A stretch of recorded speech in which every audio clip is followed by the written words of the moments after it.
to the left, me see the zest cola. Look to the right, me see the zest cola. Zest cola are the best cola. Let's go! Boom 106.9, the sound setter of radio. Ain't got no one that back calling me splurge. Why me jump right off the curb? New year, different lane. We gon' spin and kill everybody. And we're telling now. Bend that over, let that breathe. Shake that. Boom 106.9. Hands on your knees. Unleash the sound revolution now on Boom 106.9. You're watching IKTV, channel 112. It's all about you.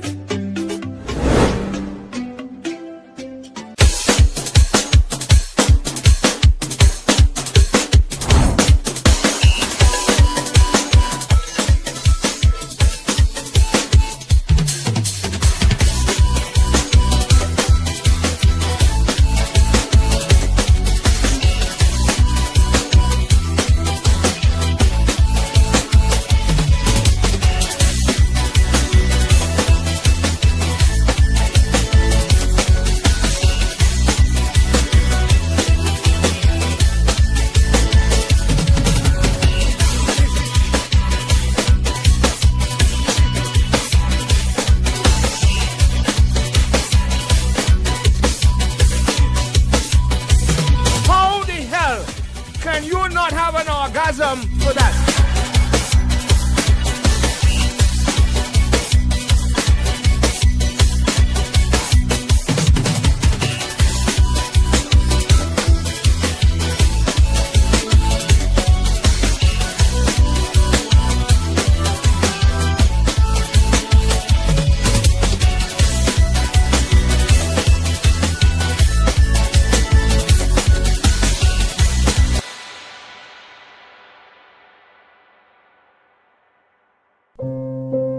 Paddler's Diapers. Paddlers for comfort, care, and cost. Absorbent, long-lasting diapers for babies and adults. I will only give my loved ones the best. Paddlers are available at Lanes and selected distributors. Lanes, the family store for value.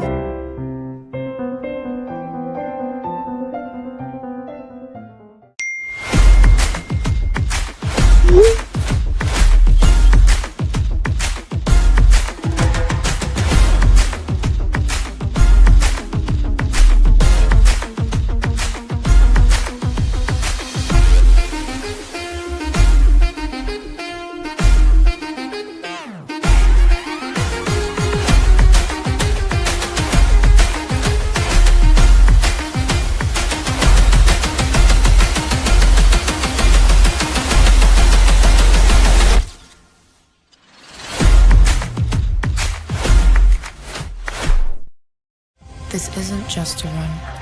With each step begins a new journey. A journey of determination, persistence, and self-discovery.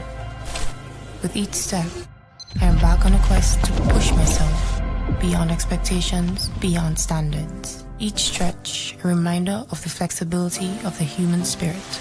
With each step, I am breaking barriers. As I push to the finish, I'm filled with pride.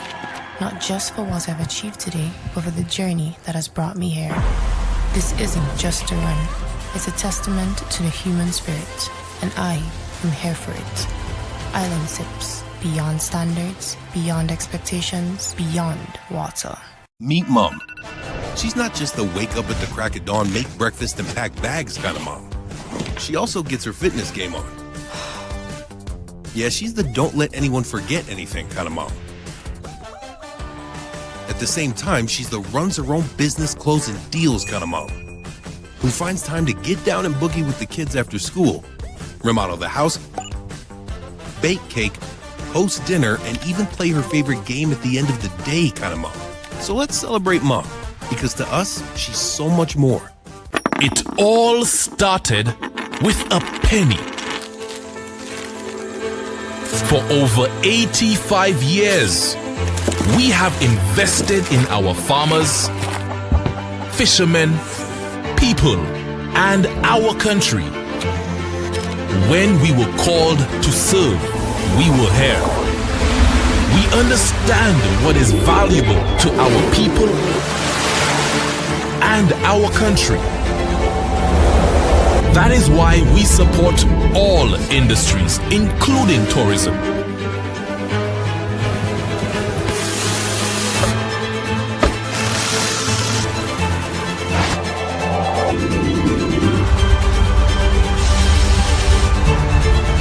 We are the bridge towards a brighter future and economic growth.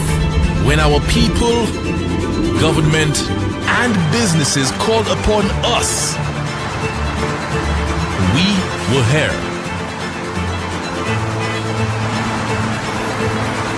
85 years later, First National Bank St. Lucia Limited is here for you. You're watching IKTV, channel 112. It's all about you.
And me start to wine for a woman. Don't come ask no question. What's her name and where she come from? Go and get your own. Every dog to his own bone. Find a nice girl to take home and put her in your love zone. How can you say that you can live without a woman? How can you do the things you wanna do? When the rain comes and you in that sexual mood, she gotta call this thing a man scorpion. Feel wine up, she says, oh, leave me alone.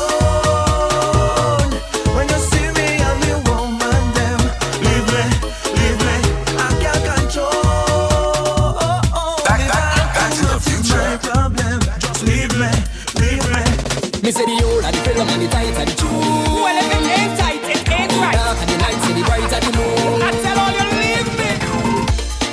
I tell my friends they must leave me alone. Oh God, Leave me alone. I can't pretend that I'm unhappy at home. Oh Lord, me partner fly guy don't tell me how I'm moving through pity. I can't even come out alive. Every night I see more time because she hold me, Yes. and she squeeze me and put me in a tight spot. In a tight spot. And in the night when I'm feeling hard, she put me in a tight spot. In a tight spot. I say that can't get up. I don't want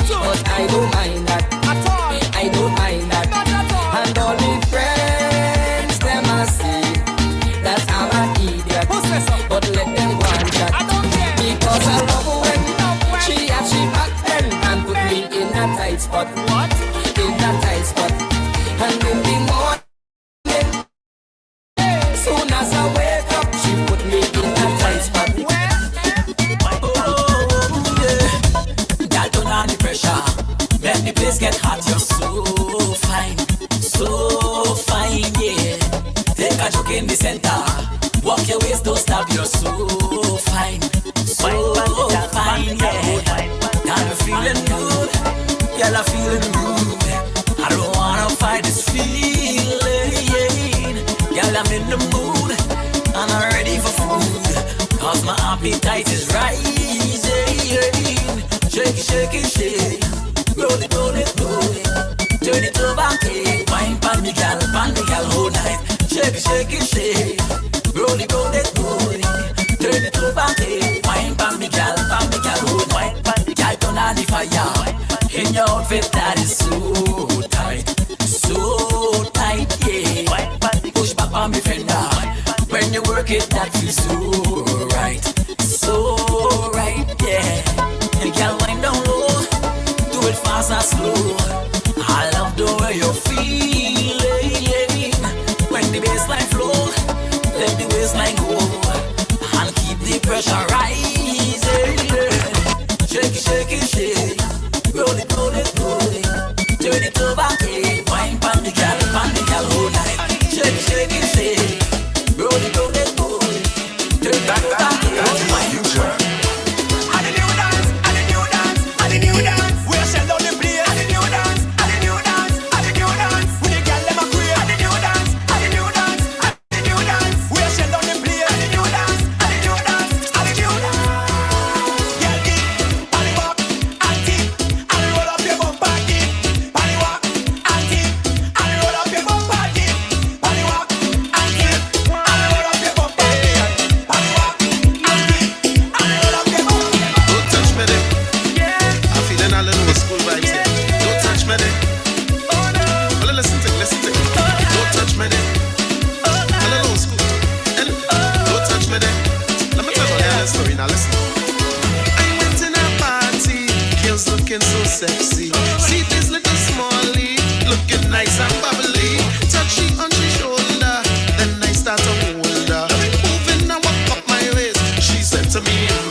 Boom 106.9 gives you 15 minutes of the biggest throwbacks.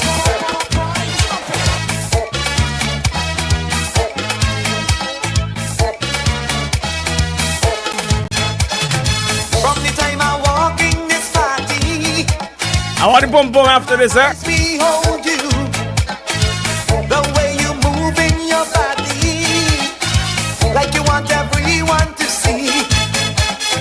Kyle, come in the studio, please. Come in the studio, please, Kyle. Exposing your privacy, got me watching now and hour. Can't take it no longer, baby. Don't bend down, just stand up and jam.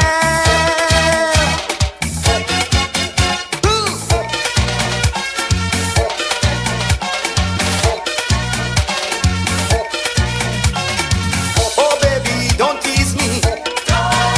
Not in front of me. Me crazy. Don't bend down, don't bend down. Don't bend down, don't bend down. I want the pum pum. No big request to all upon men. This one is for you.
keep on creating such a sweet sensation. No jam is a jam without that around. Fan vibration does really shake up this sound.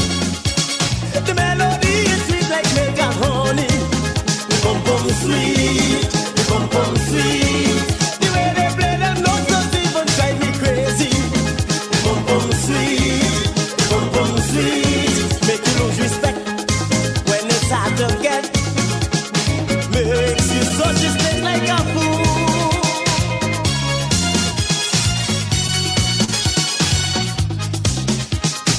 It's 7 o'clock in SVG and the Eastern Caribbean. Shady, take me to the top, take me to the top.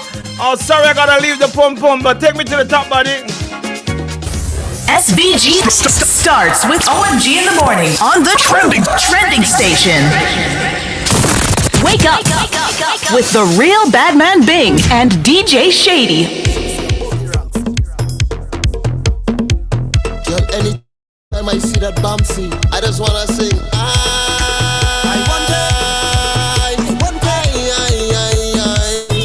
Real bad. Girl, look at your bouncy. Girl, look at your bouncy, girl. Girl, look at that bouncy. That bouncy so big I could see it from the front. Girl, you have it, girl, you have it, girl, you have it, girl, you have it. That bouncy so big I could see it from the front. Girl, you have it, girl, you have it, girl, you have it, girl, you have it. She could give the people, man, if that's what she wants. Girl, you have it, girl, you have it, girl, you have it, girl, you have it. She put on a show anytime she come out. Girl, you have it, girl, you have it, girl, you have it, girl, you have it. Girl, you having my type of wine. When you wine away, say just wine it up real proper. And I needing that kind of wine. I feel the transform on the thing like I is transformer. Girl, you fling it and drop it on one side. Tick it up on the two side. You cock it up on the third side. Then wind it up on the fourth side. Cause she have the thing I want real bad. She push it back, I'm real hard. You do the too good, too bad. That bouncy so big I could see it from the front. Girl, you have it, girl, you have it, girl, you have it, girl, you have it. That bouncy so big I could see it from the front. Girl, you have it, girl, you have it, girl, you have it, girl, you have it. She could give the people, man, if that's what she wants. Girl, you have it, girl, you have it, girl, you have it, girl, you have it. She put on a show anytime she come out. Girl, you have it, girl, you have it, girl, you have it, girl, you have it. Yeah, when you wine waist, girl, you know just what I want. You better do what I say, cause my real name is Simon. And don't pass me straight, cause we all come from the island. Where soca music play, we all the fit to get on. And tick top on the one side, tick top on the two side. You bring it and drop it on the third side. Then wind it up on the fourth side. Watch you bending over when you fast wine. Paddle anything will start rap. I want something to drink, boy. Somebody, anybody, give me a room. Give me a room. Somebody, anybody, give me a room. I don't want nothing for car. All I want is rum in me glass. I don't want nothing for car. Just put some rum in me glass. You want Mets? No. You want Bush? No. All I want is rum in me glass. I drink a rum the other day. No, I fall in love with it. My friend them tell me I go sick. I must go see a doctor quick. Doctor tell me I must quit. I say, somebody, anybody, give me a room, give me a room. Somebody, anybody, give me a room. I don't want nothing for car. All I want is rum in me glass. I don't want nothing for car. Just put some rum in me glass. You want Mets? No. You want Bush? No. All I want is rum in me glass. You don't have nothing sweet like this. Me woman tell me I'm selfish. When I hit the liquor straight, me body shaking like earthquake. I don't give a fuck. I follow me money down as long as run on my head. This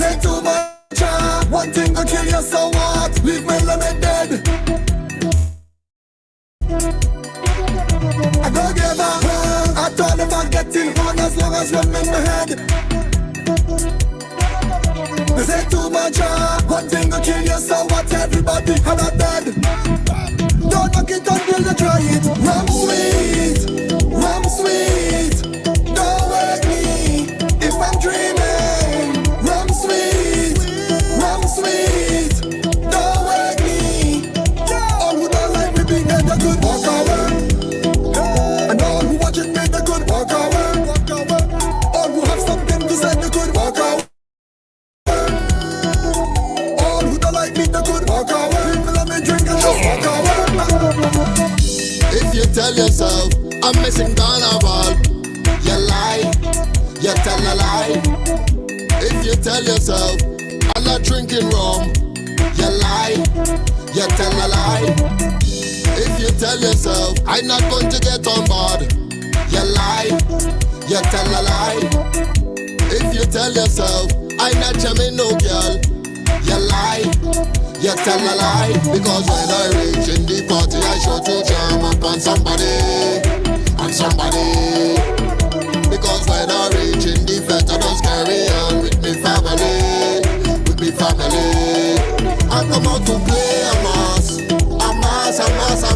Don't bother me. I come out to play a mass, a serious piece of mass, full of company. If you tell yourself I'm not in every fest, you lie, you tell a lie. If you tell yourself I'm not going Juve, you lie, you tell a lie.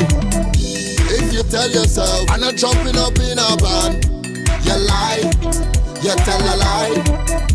If you tell yourself I'm not winding up on a girl, you lie, you tell a lie. Because when I reach in the party, I sure to jam up on somebody. Because when I reach in the fest, I just carry on with me family. I come out to play a mass. Madam me. I come out to play a mass, a serious piece of mass, full of company. Because when I reach in the party, I sure to jam up on somebody. Because when I reach in the fete, I just carry on with me family. Wake up with the real Badman Bing and DJ Shady.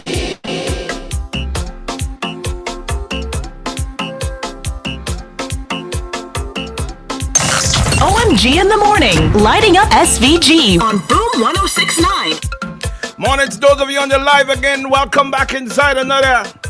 We're taking it to hell to them this morning, Shady. Oh gosh, Lord. Hamo, let me go. Let's get it off. Let's get it done and deal with quick. Come, Hamo. Quick. One time. Quick. We got things to do this morning, Hamo. Let's go.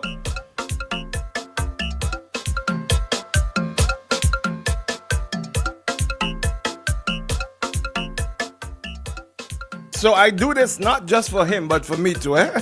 Good morning to you, Hamo. Good morning to you, my brother. Let's go. Good morning, Brother Bing. Good morning. Yes, okay? I mean, you have to say that because, I mean, Bing, let me tell you something, right? 110,000 people, good day to everybody.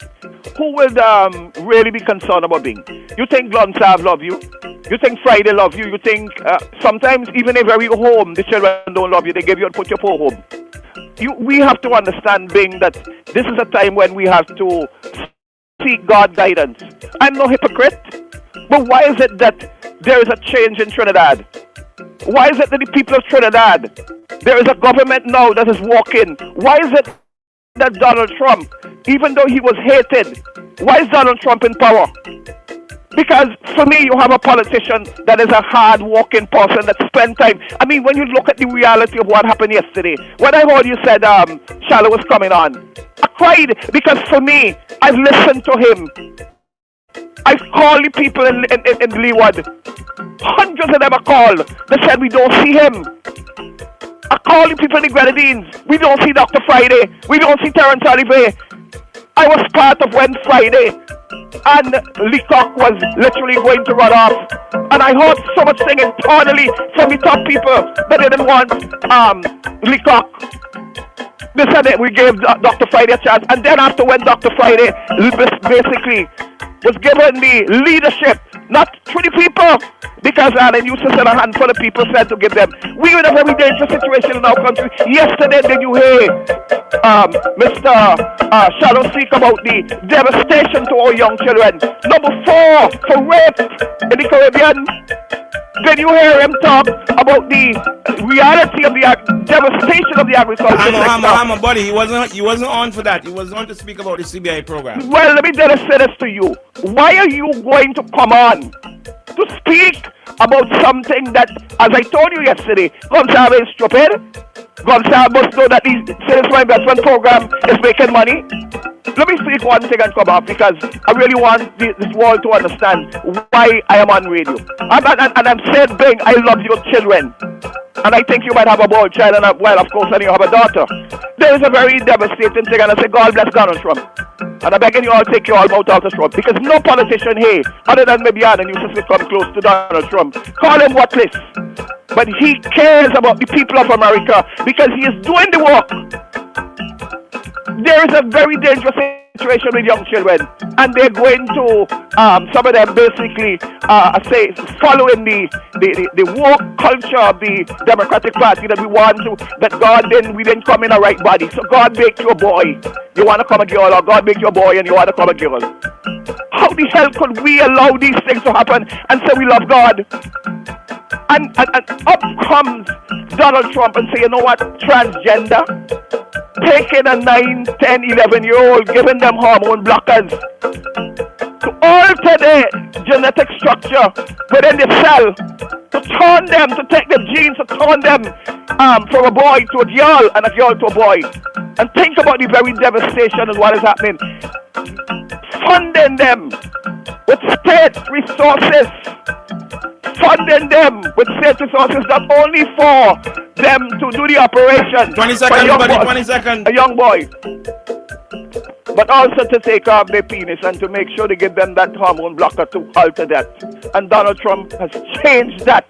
I'm saying this to say, we have signed on to be a homosexual state and a transgender state under the pen of a lady who I'm very disturbed in. And I'm only saying, hey, it is time that we understand that we must work hard today to make sure it doesn't happen to us. God bless you, Donald Trump. God bless all of a few people who have stood up for our young children to say, no, I'm not going to make my boy come and girl and go against God. I am warning Friday today, and the 15 of them sick, or they resign and give people an opportunity that can educate the public. 10 seconds, buddy, 10 seconds, let's go. It is time that, because it is no way NDP people are going to win with them witnesses, they Terrence Oliver, Gonzalez, and Friday and them. We have to get people that understand politics, like Bing. Bing, let me tell you something. Thank you very much for giving me this early opportunity, because I'm the only voice that can challenge Gonzalez. Go on, love you very much.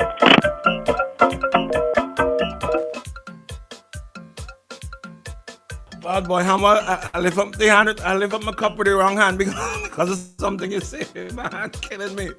Oh, my hand paining me this morning. Let's take a quick commercial break. We come back. We got a special guest coming in this morning, all right? Let's take a quick commercial break and come right back. Right here on OMG. Are you looking for a pharmacy that's not just a place to pick up your prescriptions, but a hub of health solutions tailored just Boom 106.9, the sound setter of radio. Young got no money back calling me splurge. Let me jump right out the curb. New year, different lane. Gonna kill everybody, and we're telling now.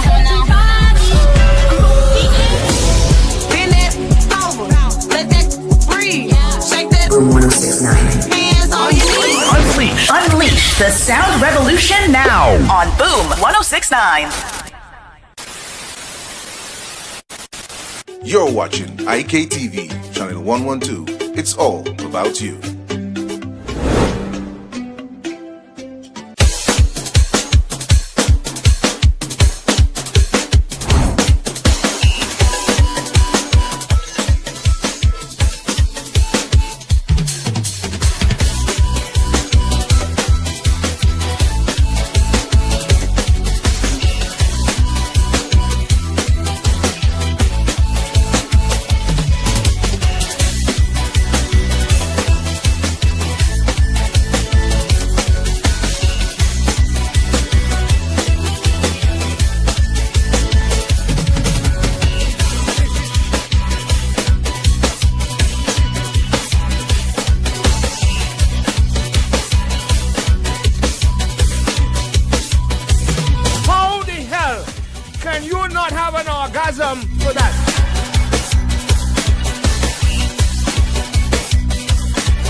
Paddlers diapers. Paddlers for comfort, care, and cost. Absorbent, long-lasting diapers for babies and adults. I will only give my loved ones the best. Paddlers are available at Lanes and selected distributors. Lanes, the family store for value.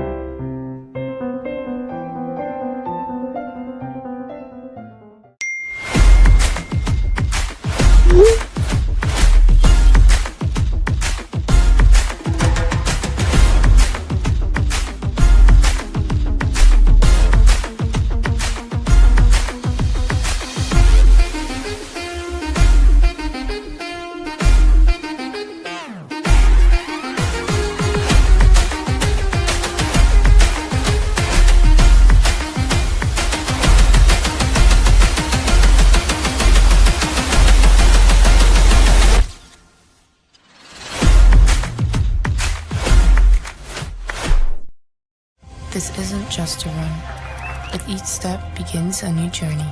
A journey of determination, persistence, and self-discovery. With each step, I embark on a quest to push myself beyond expectations, beyond standards. Each stretch, a reminder of the flexibility of the human spirit. With each step, I am breaking barriers. As I push to the finish, I'm filled with pride. Not just for what I've achieved today, but for the journey that has brought me here. This isn't just a run. It's a testament to the human spirit, and I am here for it. Island Sips, beyond standards, beyond expectations, beyond water. Meet Mom.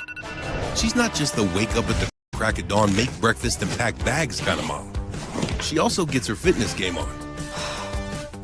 Yeah, she's the don't let anyone forget anything kind of mom.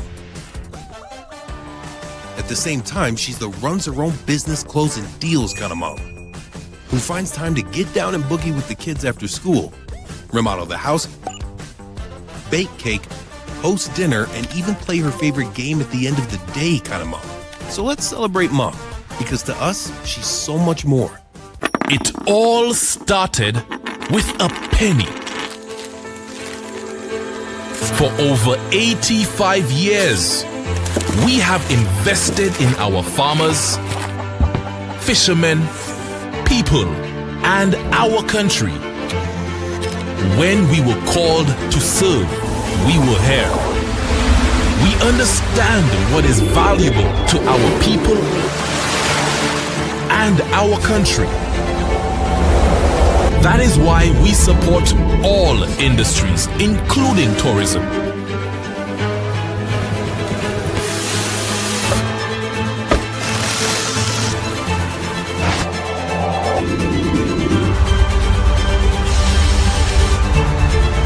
We are the bridge towards a brighter future and economic growth.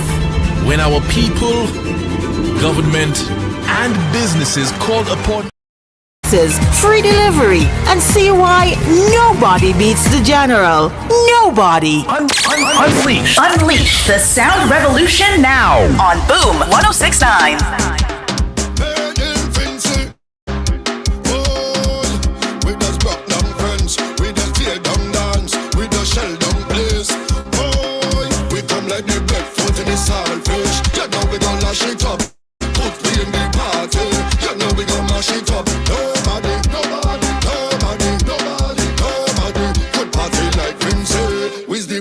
It's all fresh. You know we gon' lash it up. Put me in the party. You know we gon' mash it up. Ow! Ow!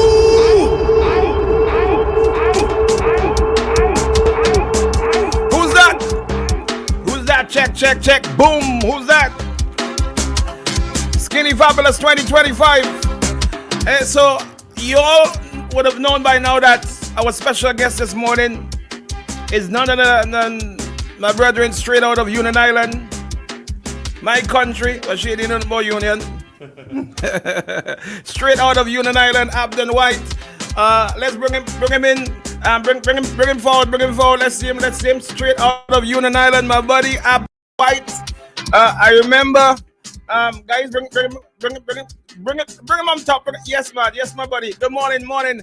I remember the last time I spoke to you was right after burial passed, and you came on here in tears when the storm burial passed. Good morning to you, Abden. How are you doing this morning? Morning, big morning, shady morning to the listeners of Boom. Yeah, the last time you brought me on, Bing, you really teared me up. It was a special time for us here on Union Island, and it seems like it was like about 10 years ago, but we Yeah, get in there. We get yeah. in there. How are things generally on the ground down there now, Abden? Um, well, I think things have how to put it in terms of the reconstruction effort. I think we have a lot of roofs on. I think I would probably estimate it at about probably 80% on Union Island, even less on Myro and on Canavan. So we would have advanced a significant way. In terms of access to electricity and all those things, that is right up. However, I'm still a bit concerned about the business community and the amount of homes actually that are occupied after roofs have gone on. I think we still have to do a bit of work in that. A lot of work still has to be done in that area. I don't want to Okay, say. when you say you're a bit concerned about the business community, what exactly do you mean by that? I think it's important that we restart our economy. The, Currently, our economy is tourism based and fisheries based. You don't really have much agriculture other than the CMAS farmers. The tourist season basically is coming to an end. And although, Lesroy and his team did a very good job in getting the Tobago Keys up and running for the season, with that basically that coming to an end, there is not much other than construction, which is also winding down to some extent. Because I think the Gumbalimbo team they're winding down. I mean, a few things still need to happen, but the business communities in terms of the restaurants, the hotels, the fishers, I think they really need some assistance in terms of getting their boats back up and running and going out and actually earning a dollar. But that area is an area that we definitely need to focus on. What about the general mental health of the people in Union Island? They would have taken a hard hit. Your people down there would have been hit very, very hard. Are they coming around? Are they getting better? What's going on from that standpoint? What I could tell you from my own experience, we the people of Union Island, I could see that we were broken. We it was it's it's a difficult thing being living in a community, after the storm, and y- y- the people you could see they try to be in high spirits from time to time, and you will see it. But it has been difficult. It has been because it's not easy losing everything. And I make comparisons to myself and even to my mom, who, you know, the older folks actually recovering. It's a difficult because putting on a roof, probably putting in windows, it still does not take away that feeling of, you're not sure exactly what is going to happen in the future. And are there people still in shelters?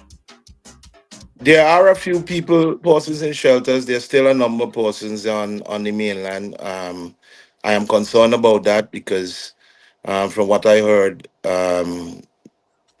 eventually they would have to return sometime soon. I'm really worried about the occupancy of a lot of the homes. A lot of homes are still not occupied. From the visual aspect of it, you will see that they have on roofs and all of that. But in terms of the occupancy of the home, that is still a big concern. And I think the Ministry of Housing need to actually come up with a comprehensive plan and target specific areas and specific persons in terms of getting them back in their home. I think right now it's a bit disorganized, but you know, I think more work needs to be done in that area. Okay, so which brings me to my main point, Abner. The Union Island, Myro, kind of one to a certain extent, but the kind of one is doing much better than Union Island and the smaller islands. The population of these islands, the main people, the people, as you said, who own homes on these islands, where are they exactly? Because you said that there are a lot of empty homes there. Where are they? You know? Most, I think we still have half of our population. For example, and if you judge it by the population of the schools, there's still, I think, more than half of our students are still going to school on the mainland, which would mean that more than half of the parents still on the mainland. So whether on the mainland or whether overseas or whether on a different island, but still more than half of the population is not on the island. Wow. Okay. So, which leads me to another point again. So, who's on the island exactly? Mainly workers. They're persons who sometimes come and go. And you know, persons who home would have reached a certain point and they say, look, I can't take it anymore, and I'm going to come home. I'm going to live on the.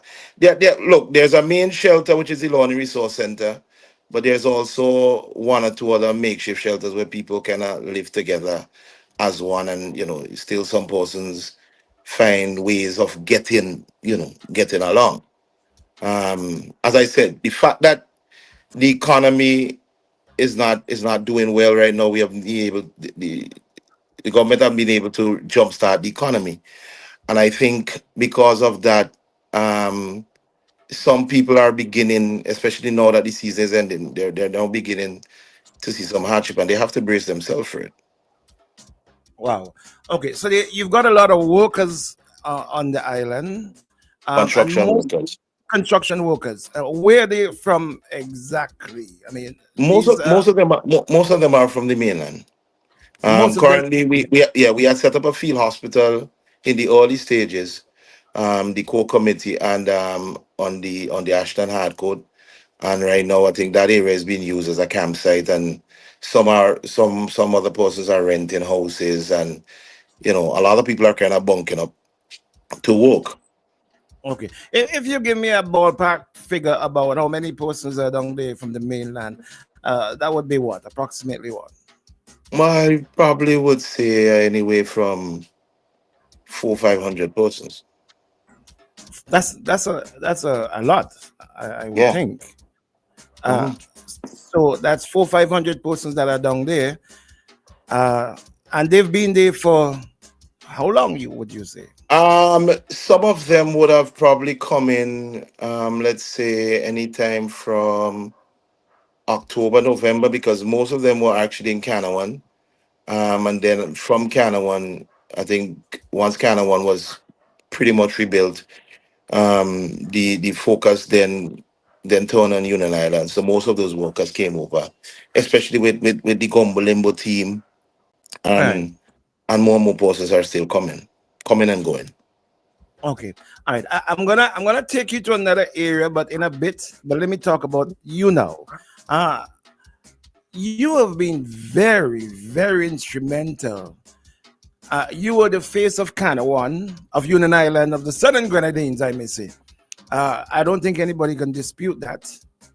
During the passing of the storm, immediately after the passing of the storm, and a bit after the passing of the storm, you were the face. You were the one who all the, thank God for social media.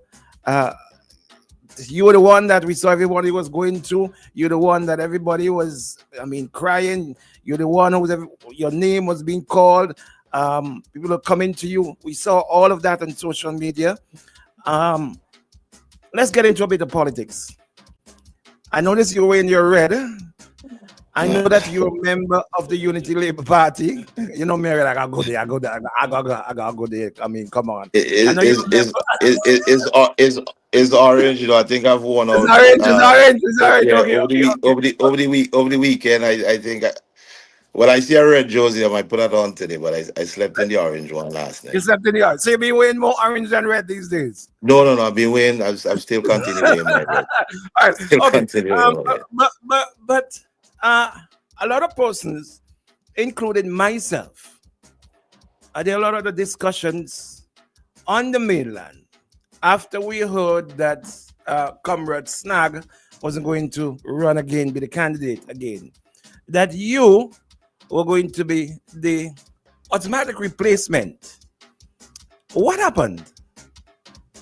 I put my name forward. I put my name You did? forward. Yes, I did. That I I didn't think know. I made a decision. I think it was late December, early January to enter the race. Um, I think at that point too, I discovered that also Miss Theo Chevans, she was also one of the persons who were interested in running. But I think later down, I think it was around the early April, I kind of made a decision that nah, I'm going to step out. I'm going to step out. So Why? Why did you make that decision after putting your name forward and after a lot of people are thinking that you're going to be the person? Why did you make that decision? I think it was for multiple of reasons. Um, One, listen, being I love union. I'm a unionite. I love these Southern Grenadians, and I think when you're dealing with some people, sometimes, especially when you want to go into politics, I think sometimes people become very nasty. And recovering from burial has taken its toll on me. I'm very tired. I've seen the toll it has taken on my mom. She still lives in a shelter, and I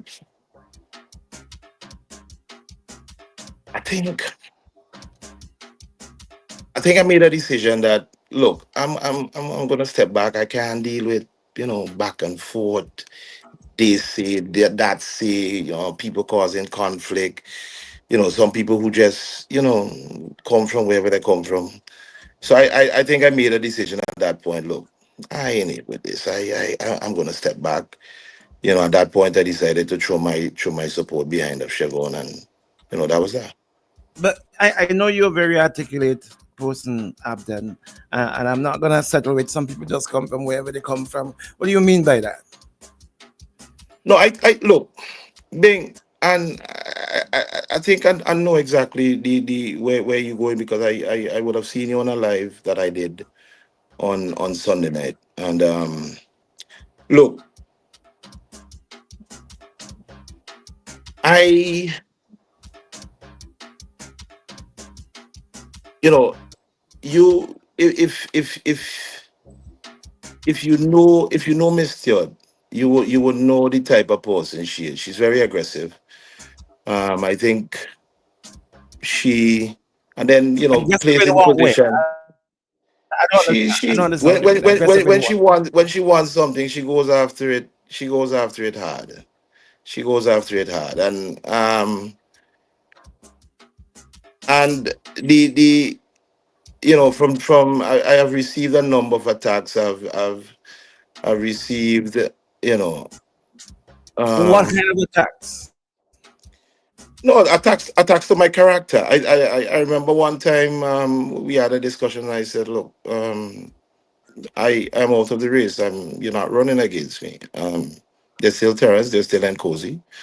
Those are persons. There's no reason to try to pressure me in any way or go after my character in any way. And I think she never stopped. Look, I know what I went through. I know what my family and I are going through. And although I might be able to stomach it, when you start going after people that are close to me, it it kind of rubs me the wrong way, bro. So nah, I think at that point, I can decide for my mental health and the mental health of everybody close to me. I think it was best that because So I've been you made I've that been decision on your own. yeah, I remember calling her. I remember having a discussion with her. I believe on the 3rd of April. I called her. I said, "Listen, let's have dinner." And I remember the next day was my girlfriend's birthday. We were actually traveling, and I said, "Listen, go ahead. I am no longer interested. Just do your thing." And I decided I was going to step back.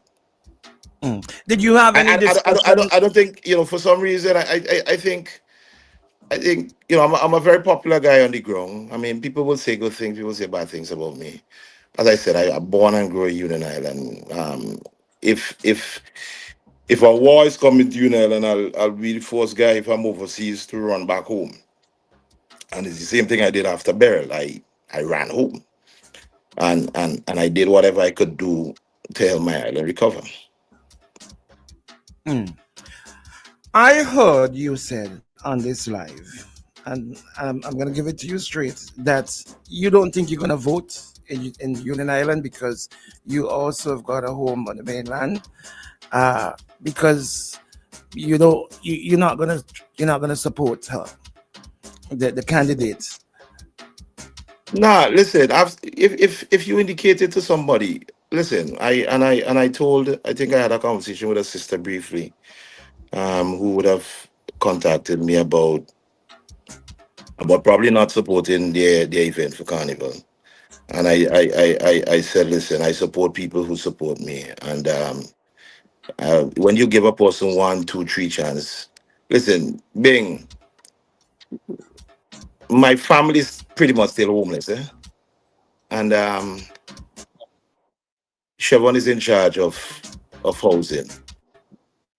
And I remember the Prime Minister would have made a special request to have persons who would have participated or helped in the recovery and response effort to fix their houses. My house went on hold about two, three times. He made a second plug, and when it finally came out, you know, Chevron gave me like about 200 blocks. After I couldn't wait, I went on and guys who I would have assisted, they would have helped. The contractor came, they did their work.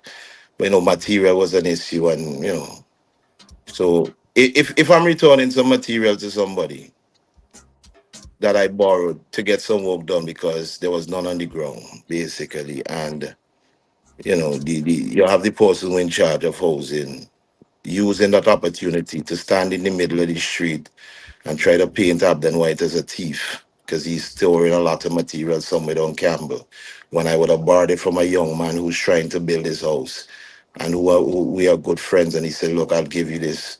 And then after that, you're going after persons who are close to me who housed in an HLDC is building their house to say, oh, we investigating this and we putting this project on hold. That is just nasty. And while I slept in the dark with mosquitoes biting me. I didn't wait to come to Union Island when I had a nice cozy hotel room. I look at even some of the expats or foreign persons who took up Union Island. I look for example, I look at King's Landing, a local hotel, and sometimes I wonder.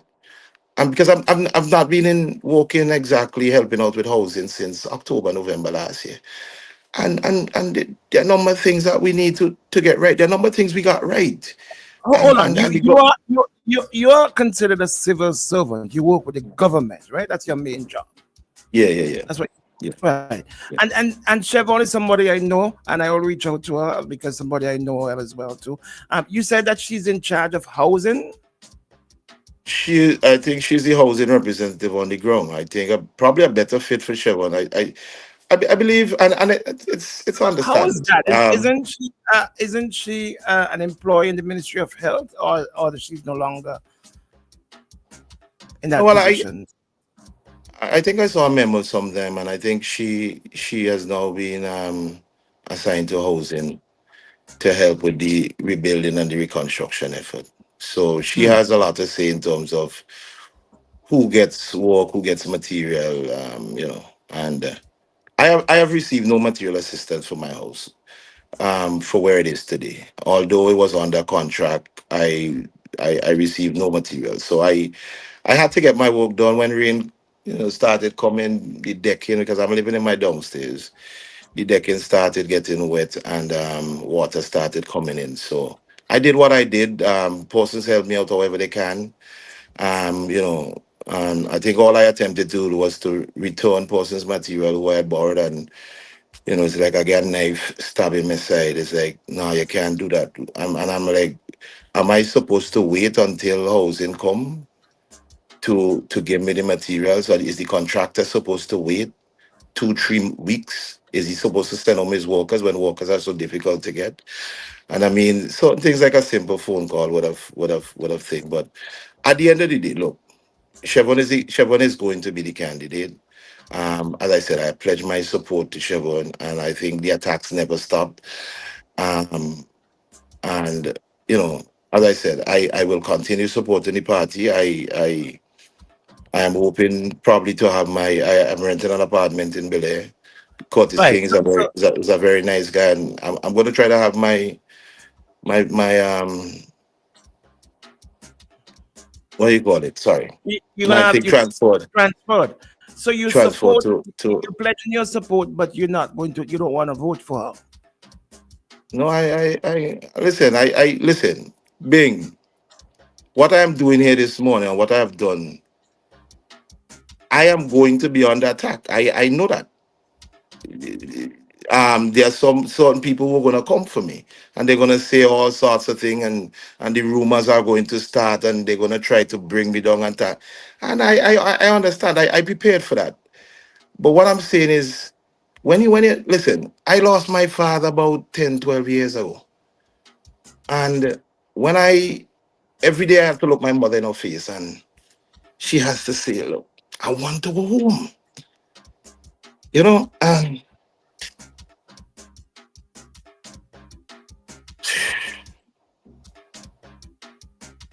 Bing, I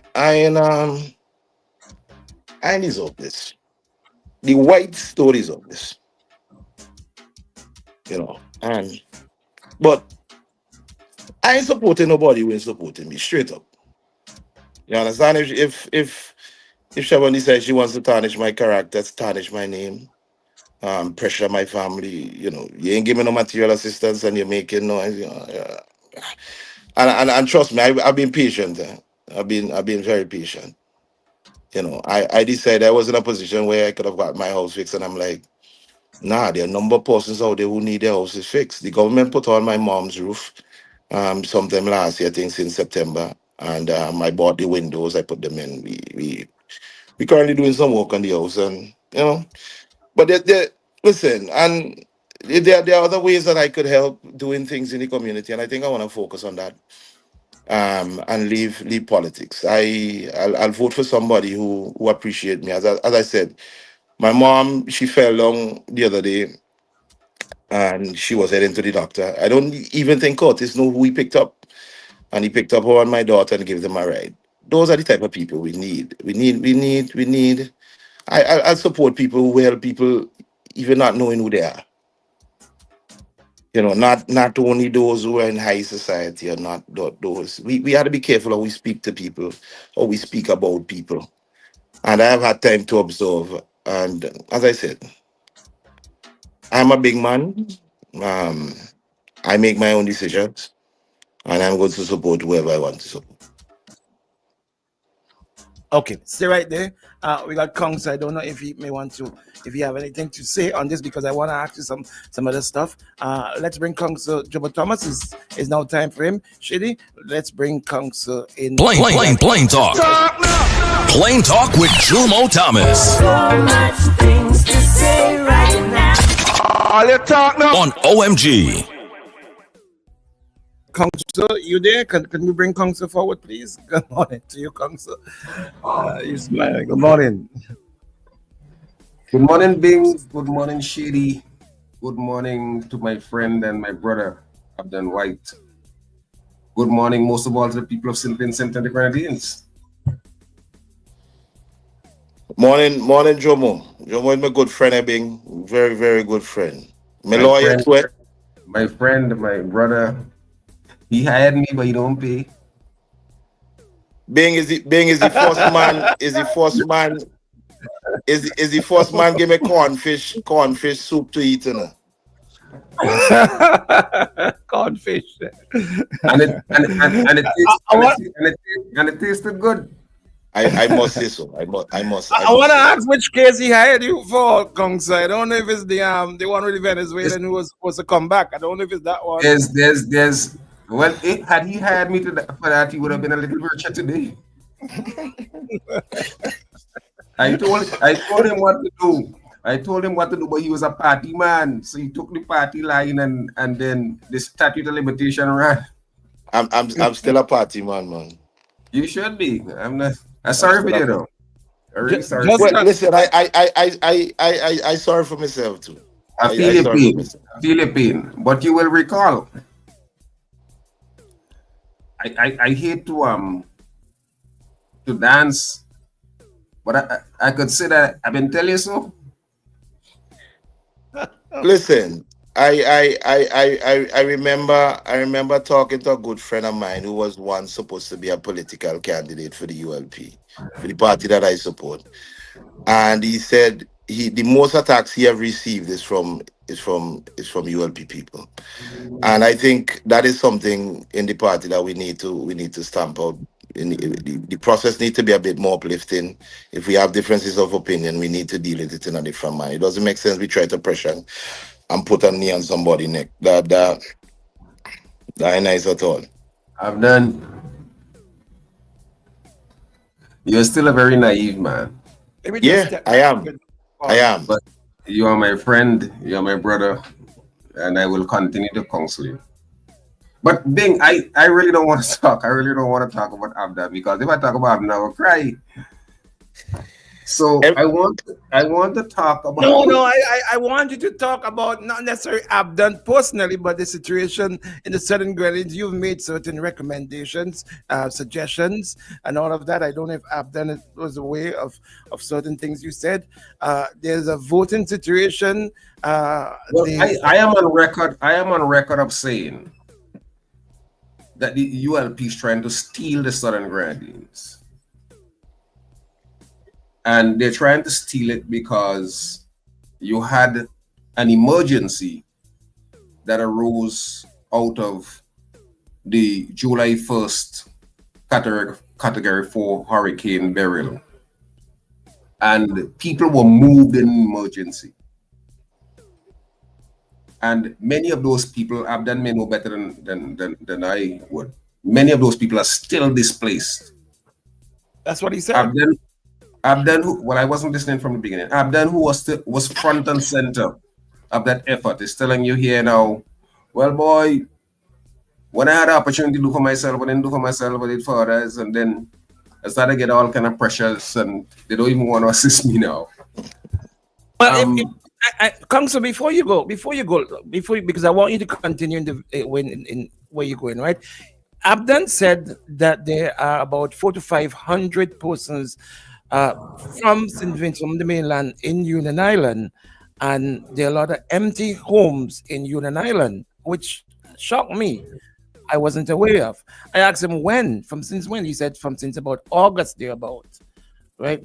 And that's, I want to know what's the implication for something like that on the election. I don't know. Well, I think, and that is why I said that the ULP is trying to steal the Southern Grenadine seat. I think what they're trying to do, remember, right? A lot of people in what we now know as Coconut Range, a lot of people, at least the early settlers in Coconut Range in South Leeward, came up after the 1979 eruption of La Soufrière. And many of them decided that they were not going to go back because people were frightened, evidently, after the explosion of the Soufrière.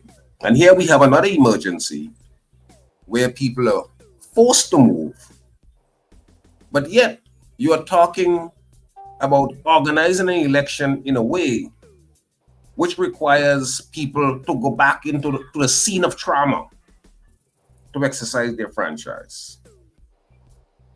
But coupled with that, is people to go back into the scene of coupled with that is the decision to move so slowly with the rehabilitation that almost a year after, we still have about 500 people living on the mainland.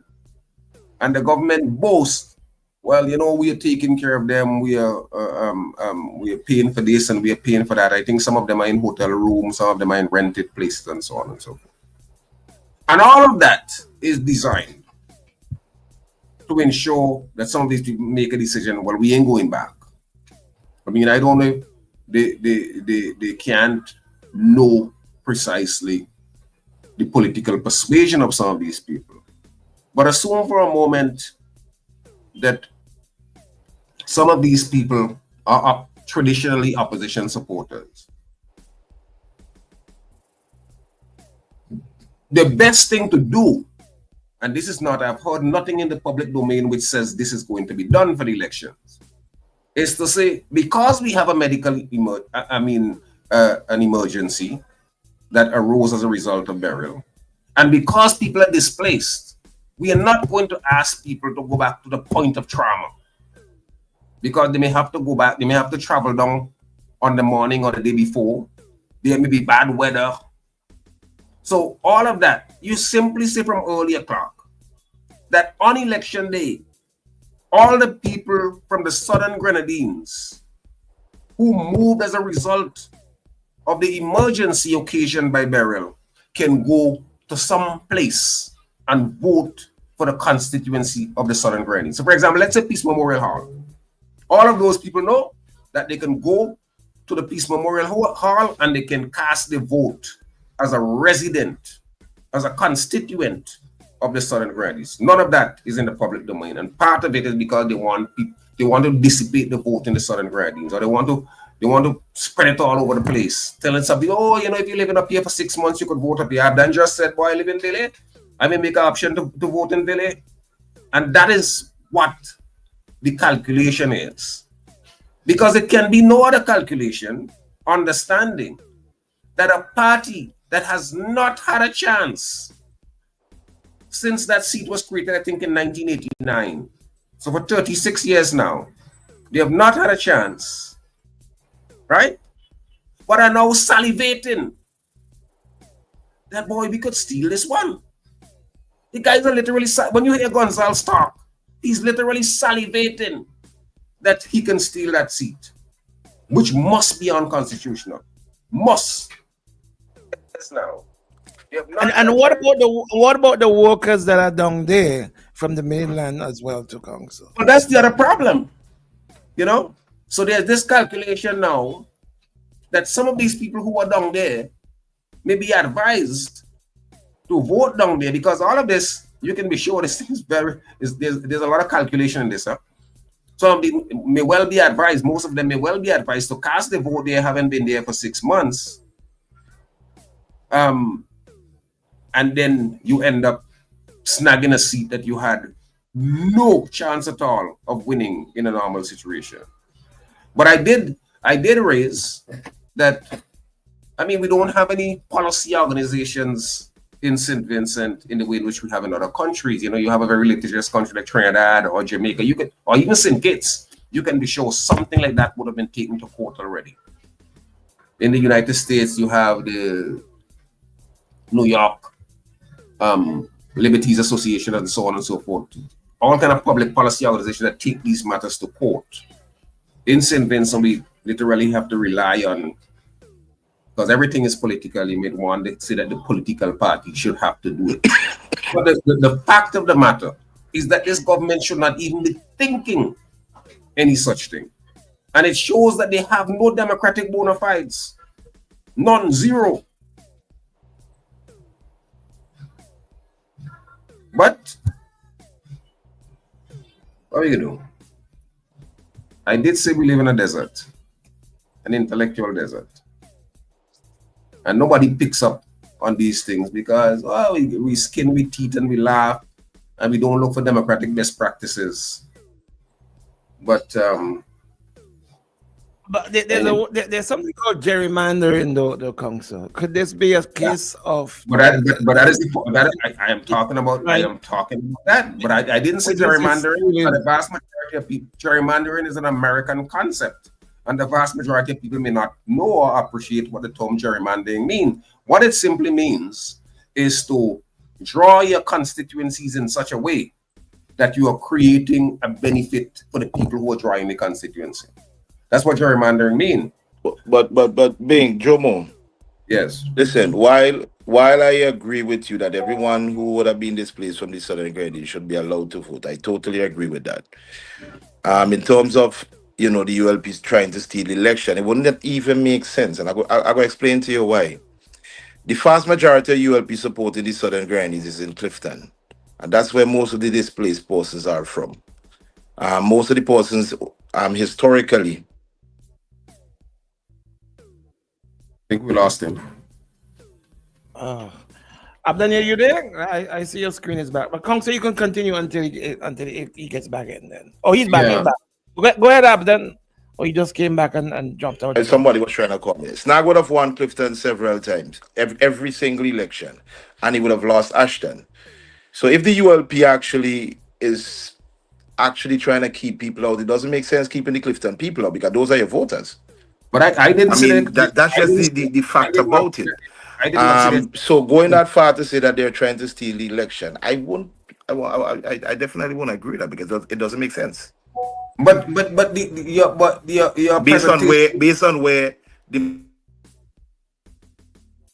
his presentation does not. I don't think. I think he's missing. Based on where the majority of persons are. Based on where the majority of persons. The point I'm making. Somebody's trying to call me. Whosoever's trying to call me, please stop calling my phone. I'm using my cell phone. But somebody keeps trying to call me. I keep cutting the call. Keep calling. Tell me the number. I can tell you. I know the number. You need to stop calling me. Abden. Hey. My point is not about demographics as in Clifton or Ashton. My point is that, in other words, if you were saying the majority of people from Clifton who support the ULP are, and you know that for a fact, are in. No, based on the polling station. Let me develop the point. And they are not there now. Since the party knows that, the party can ensure that there's a boat that takes all of those people who are willing, ready, and able to go down on that day. Whereas other people who are not perceived to be supporters may not go down, because it need not be the day of the election. They could say, all right, we bring you in 2 days before, a week before, if they have canvassed and they know their supporters. My point is not that, they're trying to frustrate people from Clifton and Ashton. I'm talking about frustrate United Island people generally in making it difficult. Nobody should have to go back to a point of disaster. Nobody should have to go into a trauma situation to exercise their democratic franchise. That's the point I'm making. No, I agree with you. I agree with you. And the only reason that the ULP could be salivating about the possibility of winning that seat is because they believe that the disaster present them with that opportunity. And it cannot be that they think, well, okay, if I put on a strong NDP supporter roof, they're going to vote for me. That can't be the reason. Gonzalez and his team are much smarter than that. Because once people are dying, the whole supporters, remember I give you the example with my uncle? Yeah. So there has to be something else in the world. Council, someone is saying that you're conspiracy theorists, all right? They said the community of Fay Hall was developed after the 1971 and 79 eruption and had hundreds of Oria people move there. Eastern George. Eastern George. This is Eastern George. It was an outright Labour constituency and started to change after those people came to live in Fay Hall and started to vote PPP. This movement of people is not new. Council is a conspiracy theorist. Only about. Who said it's new? I didn't say it's new. I said no. Go ahead. Anyway, leave that person. Leave that person by the put across, yeah. But we have. You see, I think it's going both ways. There are people who are up here, and there are a lot of people who are down there. There are 400-500 persons who are down there as well too. Will they come back up and vote? They've been down there since October. If the elections are called later on in the year, according to what the supervisor of elections said, are they? I mean, can they vote down there? You know, well, if they're there for more than 6 months, they can vote down there. We have Abden said that he's coming up, he's up here, he's gonna vote. Yeah, I'm coming up. I'm going up. Well, Abden says he's coming up for a particular reason. I'm going up.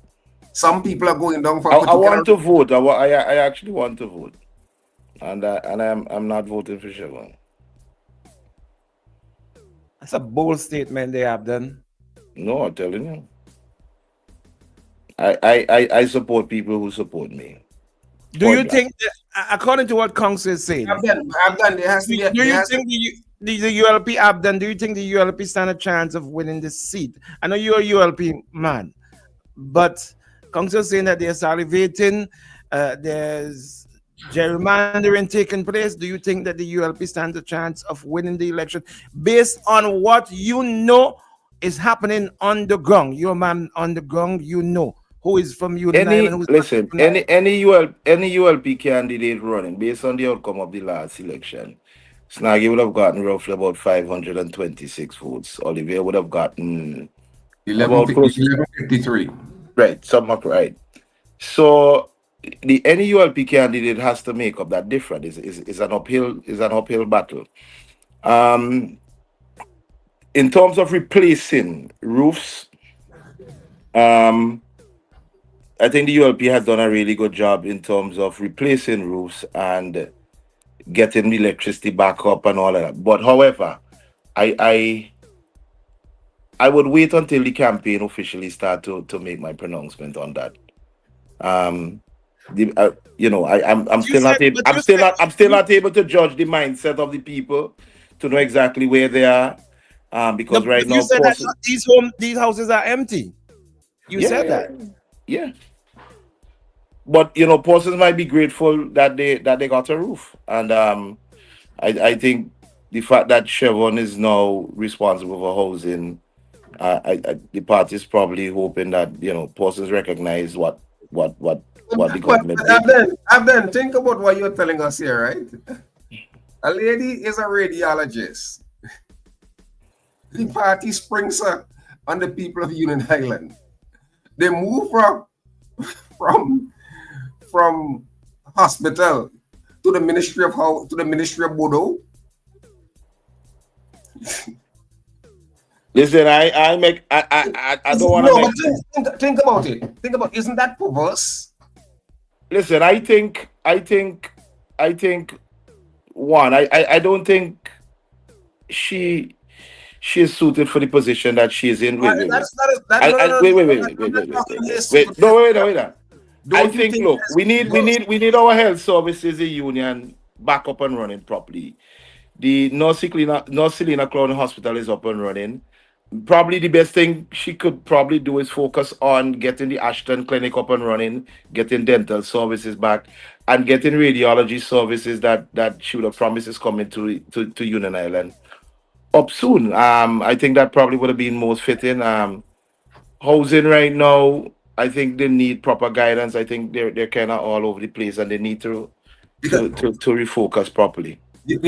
Well, I'll tell you why I think it's perverse. here's this woman whom I know very well. She's very close, very, very close to one of my sisters. And I've known the family for a long time. But she's trained, she's a specialist.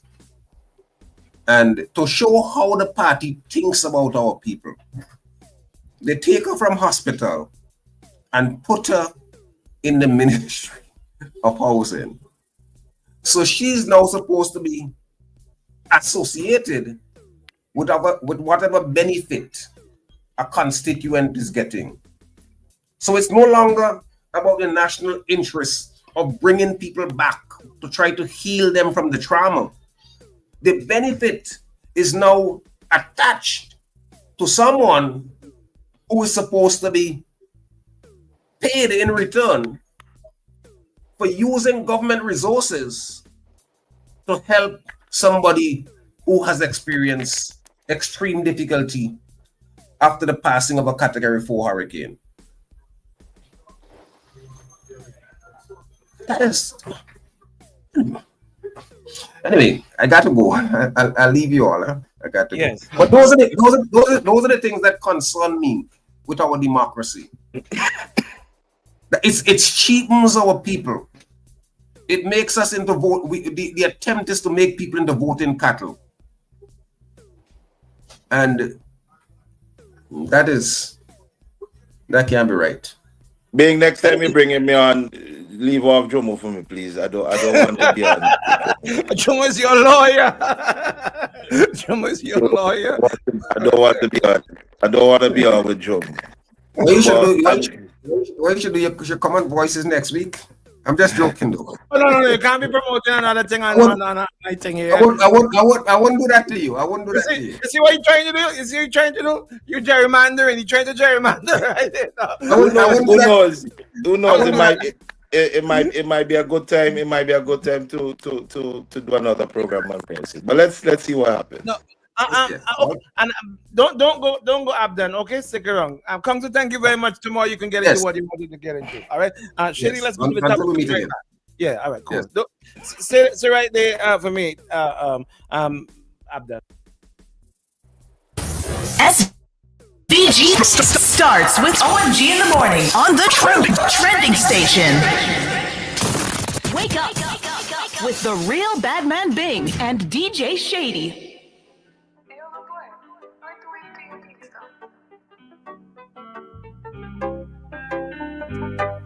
Do things. Oh, now the see run again.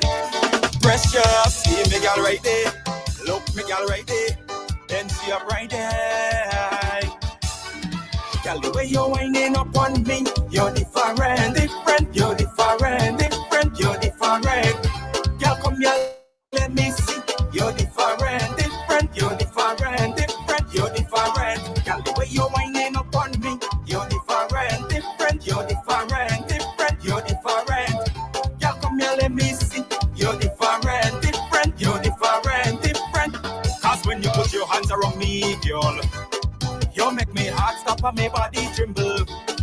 And when you put your hands around me, girl, you make me weak in my knees. And when you put your hands around me, girl, you make me heart stop and my body tremble.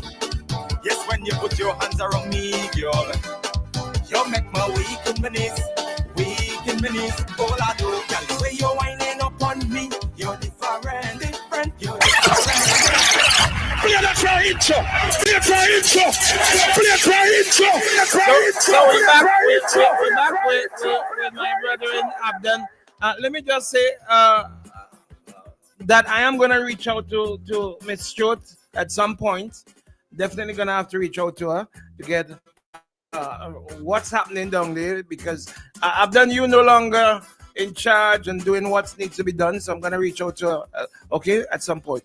Abdon, let me ask you about the question of a third person coming into the race in Union Island. What are you feeling on the ground with this third person? Apparently this person, Mr. Stewart, is quite popular as well. Well, the Stewart family is a very big family. how do you think how will he do with the elections and with regards to the votes and what's going to take place? Now, there, I know in Coast, I taught him in school actually, and he's a very good young man. There's nothing bad I could actually say about him. Um, I and as running as an independent candidate, it's a serious uphill battle. His candidacy technically is a breakaway from the NDP. So he has some of the NDP supporters on Union Island that are actually supporting him. However, would Che- would Chevron be able to bridge that gap, or how many votes would he actually take away from Oliver? I think he will do well in Union Island. I think he will do well in Union Island in terms of the amount of votes that he would actually take from him, from Oliver. But the other thing, what I'm concerned about is if forces from Union Island also will be upset that Chevron is also the candidate and they may also vote for him. So it would be an interesting race to watch in terms of seeing how he does. But I think his campaign right now is flat. There's not much visibility right now on the ground. He was a lot on the ground during after the in the aftermath. Terrence also his campaign is flat. He's not really doing his visibility. And I'm talking about visibility on the ground. Both of them have been visibly absent over the past 2 months or so. So it will be interesting to see what happens in the next 2-3 months. I believe election probably would be called sometime before the end of the year, and so it'll be interesting to see when the bell rings exactly what happens. Wow. That's interesting. So Because both. what I'm saying, he is going to take some of NDP votes, but it's possible now that he may take some of ULP votes. But would it be enough for him to win? It's I don't think so. Right. But Well, we yeah. know a third party, well, not a third candidate, or don't stand a chance of winning. That was back in years ago, right? But not now in these times, right? But he will certainly affect the votes of both parties, and however, the votes that are down there and the votes that are up here, the voters that are up here, what do you think should happen to them? Council give his position, his opinion. He stated a solution to it. Hold on. He stated a solution. We got. Hold on. If this is not him, we're gonna pull this post now. If this is not Candyman. Good morning, caller. Is this the doctor? No, it's nothing. Go Okay. ahead. Oh, you got call back. You got call back, buddy. Travis, buddy, you got call back. Yeah, call back, okay? Because we got to go into this segment for the doctor now, okay? Stay right there, please. Call back. All right, cool. Let's go. It's Lyndon, buddy. Lyndon, you have one job to do. You have one job, the doctor, Lyndon. Come on. I'll give you one job, Lyndon. One job. Vibes Cartel money. Your partner. Let's dance, folks. Let's dance him in. Here we go. He's here.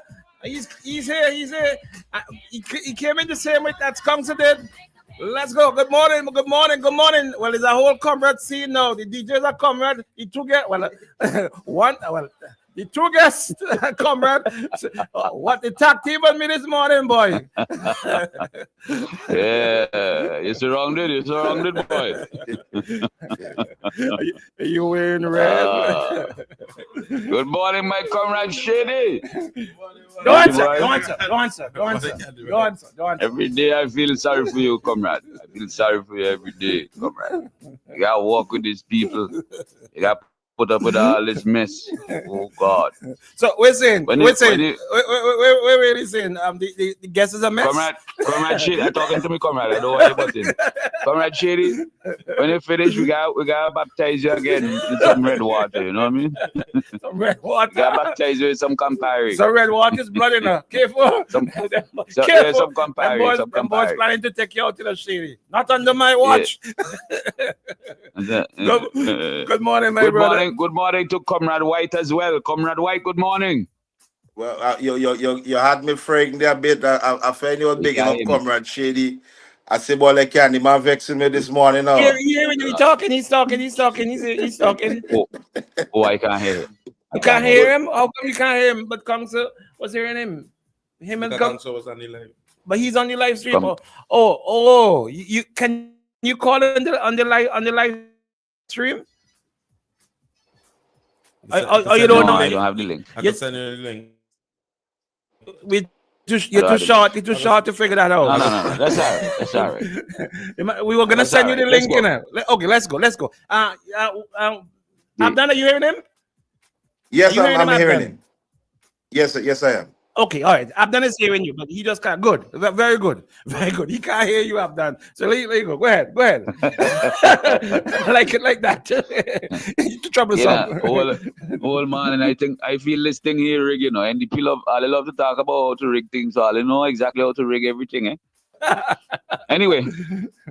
Good morning, my brother. This morning, I officially I originally planned to discuss yesterday's events, but I have to pivot a little bit this morning, but I will come to yesterday's events tomorrow morning for sure. This morning,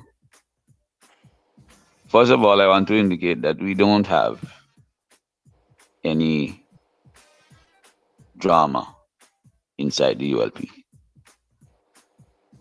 We do have a democratic process. We have space for everybody, and people are free to express themselves within that space.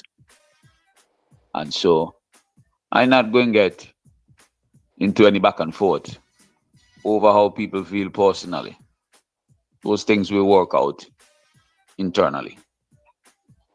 But I specifically want to turn my attention to this ludicrous argument by sometimes you call people has been because of their status, having been known for previous achievements within a particular field. And you say that person is a has been. They might have been a footballer and a good footballer at one point, but they can't play anymore. You see that has been. But these comments and these allegations, these conspiracy theories by the never was politician this morning really can't be left unchallenged. I mean, the preposterous nature of what you get out of this man, who knows how to win every political seat, who knows how to win every election, except the one that he got a chance, and told everybody, the whole country, I'm going to win. And I'm going to win big. And the exact opposite took place. And so, since that, he has been angry with the world and miserable. Especially that misery is pointed towards Ralph, because somehow it's Ralph who make the people of South Leeward ain't like him. And it's Ralph who make Vincentians don't study him and pay no attention to him. No matter how many articles he writes, no matter how many times he goes on radio, if it ain't for boom in the morning, nobody listen to him. Because he just have to come and boom to remind people that he have his own program. and another radio station, VFM. So he comes up with all these outlandish theories. ULP is trying to steal the election. Gives his explanation for how that is to be done. And sensible people from Union Island, because in his mind, he alone got sense. Nobody else got sense. And sensible people from Union Island are listening to him and they're thinking, if my 12-year-old child come to me with this argument, you better stop sending me child to school. Because clearly, it ain't got no common sense in it. But he doesn't dwell on anything that exists within the realm of common sense. He prefers to dance on the fringes in the most lavish of ways. So, he says, well, they don't want the people to go back down to vote.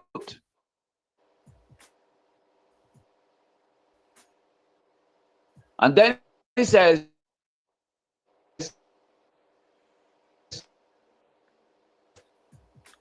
why are you forcing them to go back down to vote? Well, are he speaking for? Because I don't know who he's talking for. Who told him to represent them in the first place? I haven't been seeing that outcry. Everybody from Union Island have their own social media. They have their own means to speak for themselves. They could call in on this program they're listening to. But here is this man.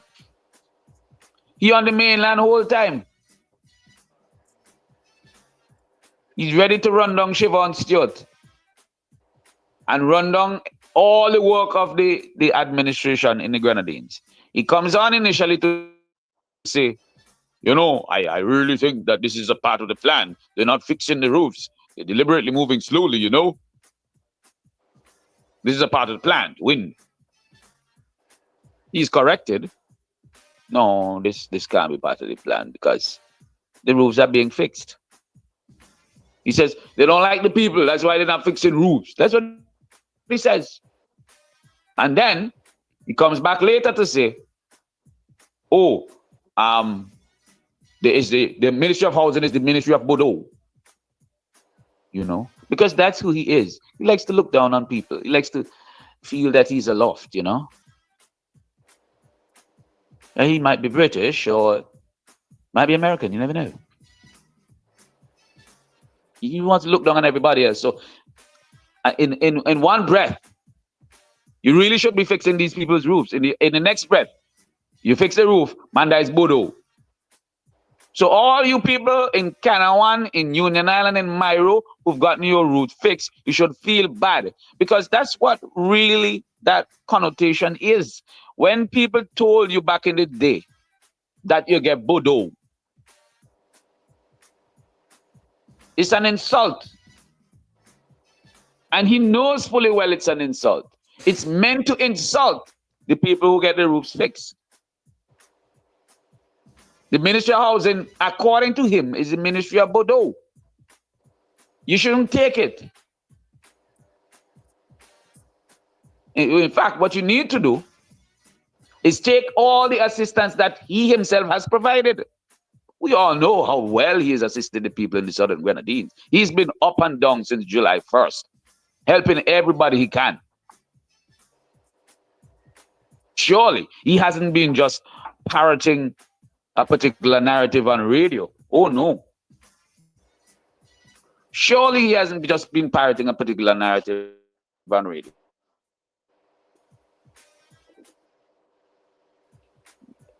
Hold on a second, please. All right, stop calling me, please. I'm on the radio. I'll call you back. Everybody calling everybody this morning. Yeah, they calling me. Anytime we start making certain points, they start calling because, I don't know, they want to hear certain things. The Ministry of Bordeaux.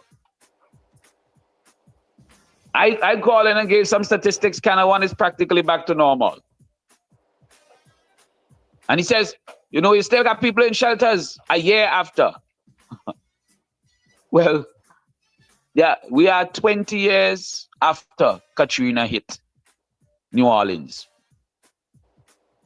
and the south of the United States of America. And they still got people living in tents and on the streets from Katrina.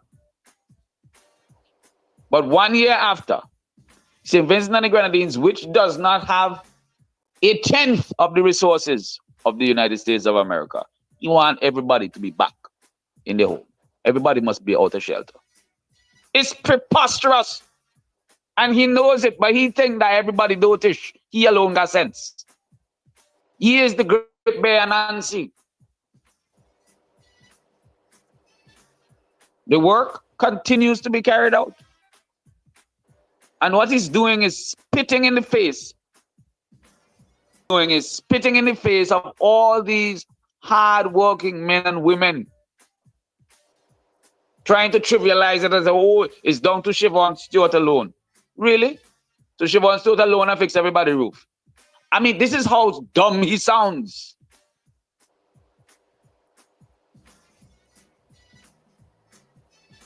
The hard work of all these people, all these contractors, all these laborers, all the people from housing, all the people from Gumbalimbo, all the people who have come in from Guyana, the Guyana soldiers who've come in, all the various state agencies who've come together, who've been assisting. It means nothing to him. It's Bodo.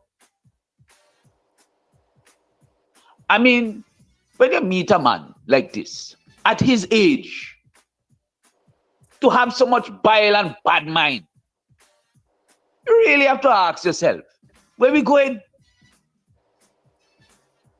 How does a man end up like that? And you know, there are different studies from different agencies and different individuals about how men deal with rejection. And some men really cannot handle rejection well. And since this man was rejected by the people of South Leeward, the man just angry and bitter and bad mind, nothing good, nothing good. Can't wait to find somebody, especially if you see red. Oh God, if you see red. Like a bull in the pen, you know, when the bullfighters come out and they see red, charge. I want to speak this morning, first of all, to the people who have been, all of them. And Abdan is sitting right there, and he can hear me. I can't hear him, but he can hear me. And Abdan will tell you that all these people, these contractors and these workers and so on, they've been doing excellent work. And they deserve to be commended because these circumstances which they have had to form are not the best of circumstances. And they've done it nonetheless, all of them. And they continue so to do. And people who don't even come and look for you, people who don't have time more than to talk on radio, to serve their overlords in faraway places in the East, want to come and run down all the work that's been done. We will not have it. No, no, no. Don't come here with that. Wheel and come again. We're going to chase those crazy bald heads out of town. And I also want to say to the people of Union Island, the rest of the Southern Grenadines, you know, and I know, politics aside, the Unity Labour Party administration led by Ralph Gonsalves has had a near perfect track record of rebuilding and managing disasters. We're not going to get everything done immediately, but we're going to get it done.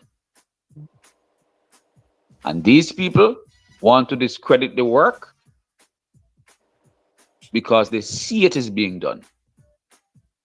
If we didn't do anything, they would have cussed. But we're doing it, so they complain it's not being done fast enough. And then when we increase the speed, they say, oh, you're just doing it because you want votes. They always have an excuse. They always have something to say. These people need it. They need to be able to talk, otherwise they go drop down dead. So let them talk. In the meantime, all of us, we come together and we work for the rebuilding of the lives of the people in the Southern Grenadines. And that's how that is. I don't know if you got anything to ask me, Bing. I've got a question. What is Miss Jo? I'm going to reach out to her because I think that for we how we do it in radio, and I try to be a quite balanced person as much as I can. What is Miss Stewart's role in Union Island? I know she's now going to be the candidate for the ULP. What is her role beside that? She's assisting with the process of rebuilding. And by the way, a number of, I hear him say, she's a radiologist and she should stick to that. Well, a number of different people from different fields of life have had to come together in Union Island to play roles in the rebuilding process. And they've been doing very good jobs. Okay. We've had police, we've had teachers, we've had nurses, we have different people from different walks of life. So to discredit her, to say that she's a radiologist, stick to that. Are you going to say that about everybody else? Sergeant Tim, for instance, in Canawan. She should just stick to policing, and then it's just nonsensical. All right. This argument is nonsensical. Okay, so is she still employed in the Ministry of Health? She's still employed with the government of St. Vincent and the Grenadines. No, I'm asking specifically about the Ministry of Health.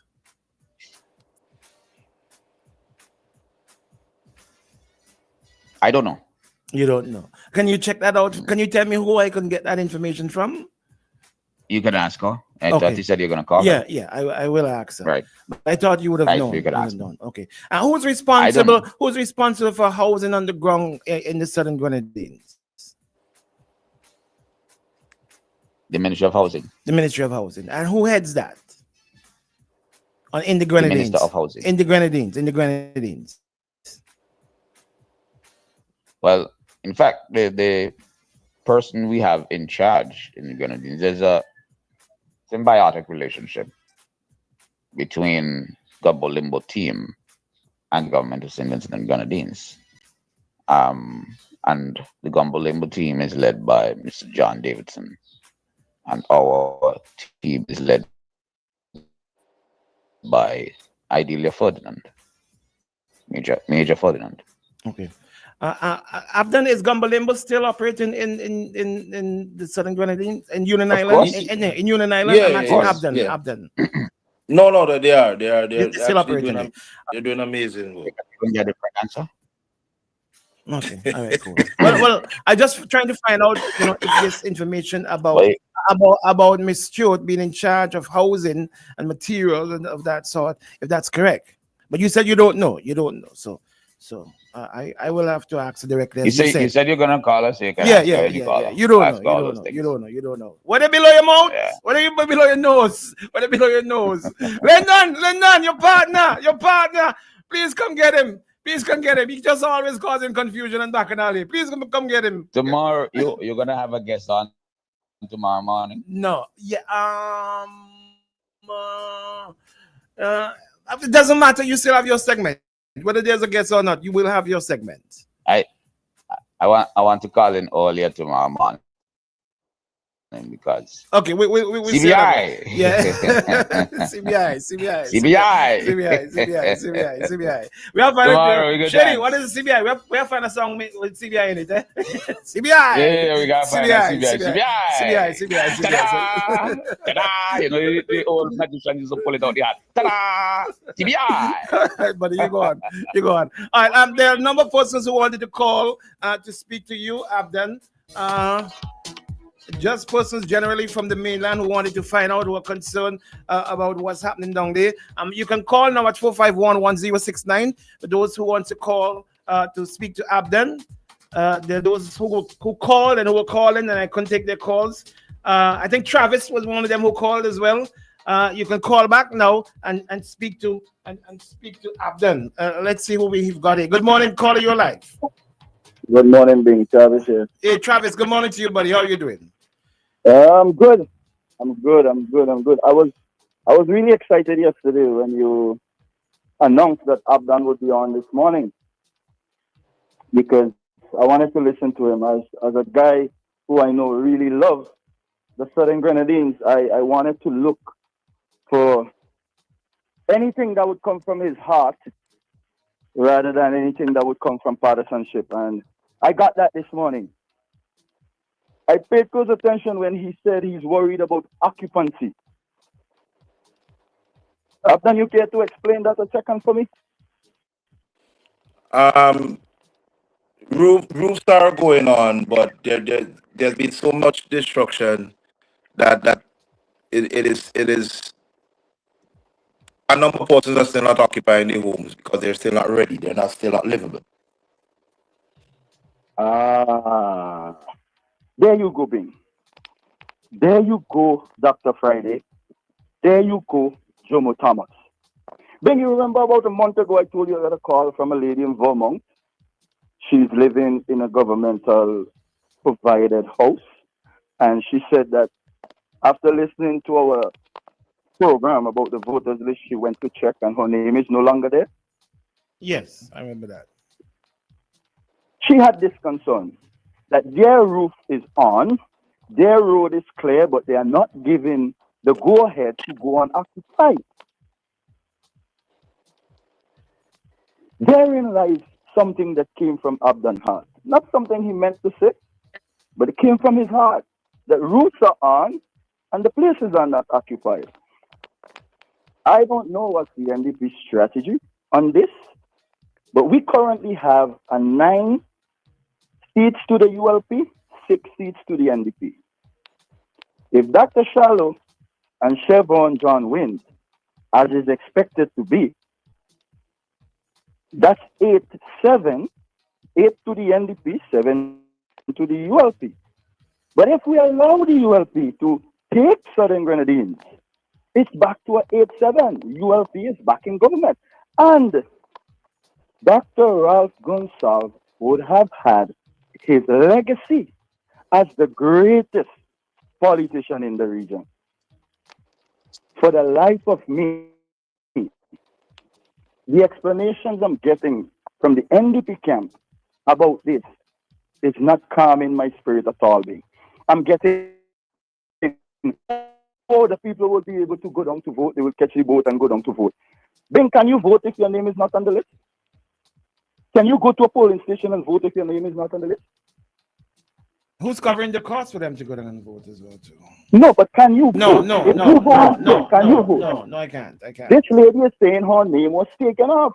She said she called the MP and he said he would look into it. Hold on. Let me give you a follow-up question to that. If you can't show up to a polling station and vote because your name is not on the list, can your name be taken off without your permission? If I'm the government and I'm paying housing for you for the past 9 months, I know where you reside. I'm responsible for calling the election. I know when I'm going to call it. So I know that you will not have 6 months by the time I call the election, even if you go down back today. So I could legally kick your name off the list. If the opposition is considering fighting this, Jomo keep giving them this advice that there has to be a place in St. Vincent where these people go and cast their vote, and it's counted in Union. It's counted in Southern Grenadines. If the opposition is thinking that this is going to be something that they take to court after the fact, that you run into the court after election, oh God, help us. I swear to you, the only people that suffers under the slothfulness of this opposition is Vincentians. Vincentians has suffered under this opposition so much, they lack of interest and effort to move. People like Dougie the Freitas, people like Bigger Big, people like Marcus the Freitas, the entire North Leeward region. Then I just had a 15-minute call with Reno. Reno called me this morning, Reno Ganda. He's listening to your program. Reno just came off the phone with me. 15-minute conversation.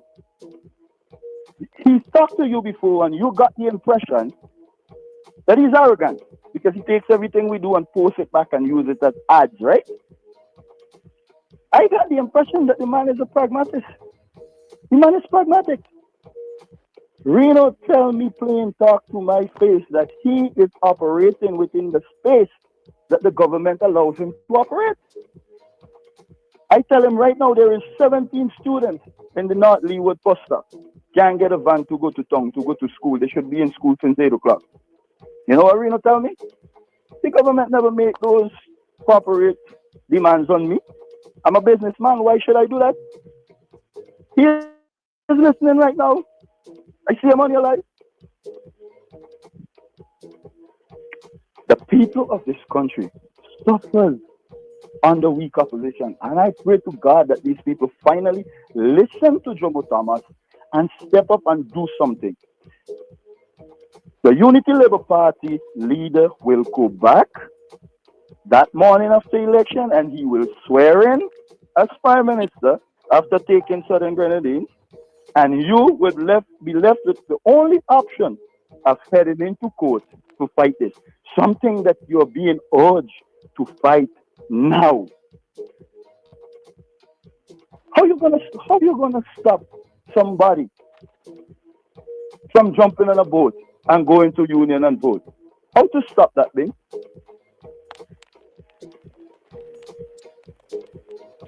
You could force the boat captain to operate his boat that day. If I give him $2 million to park it up.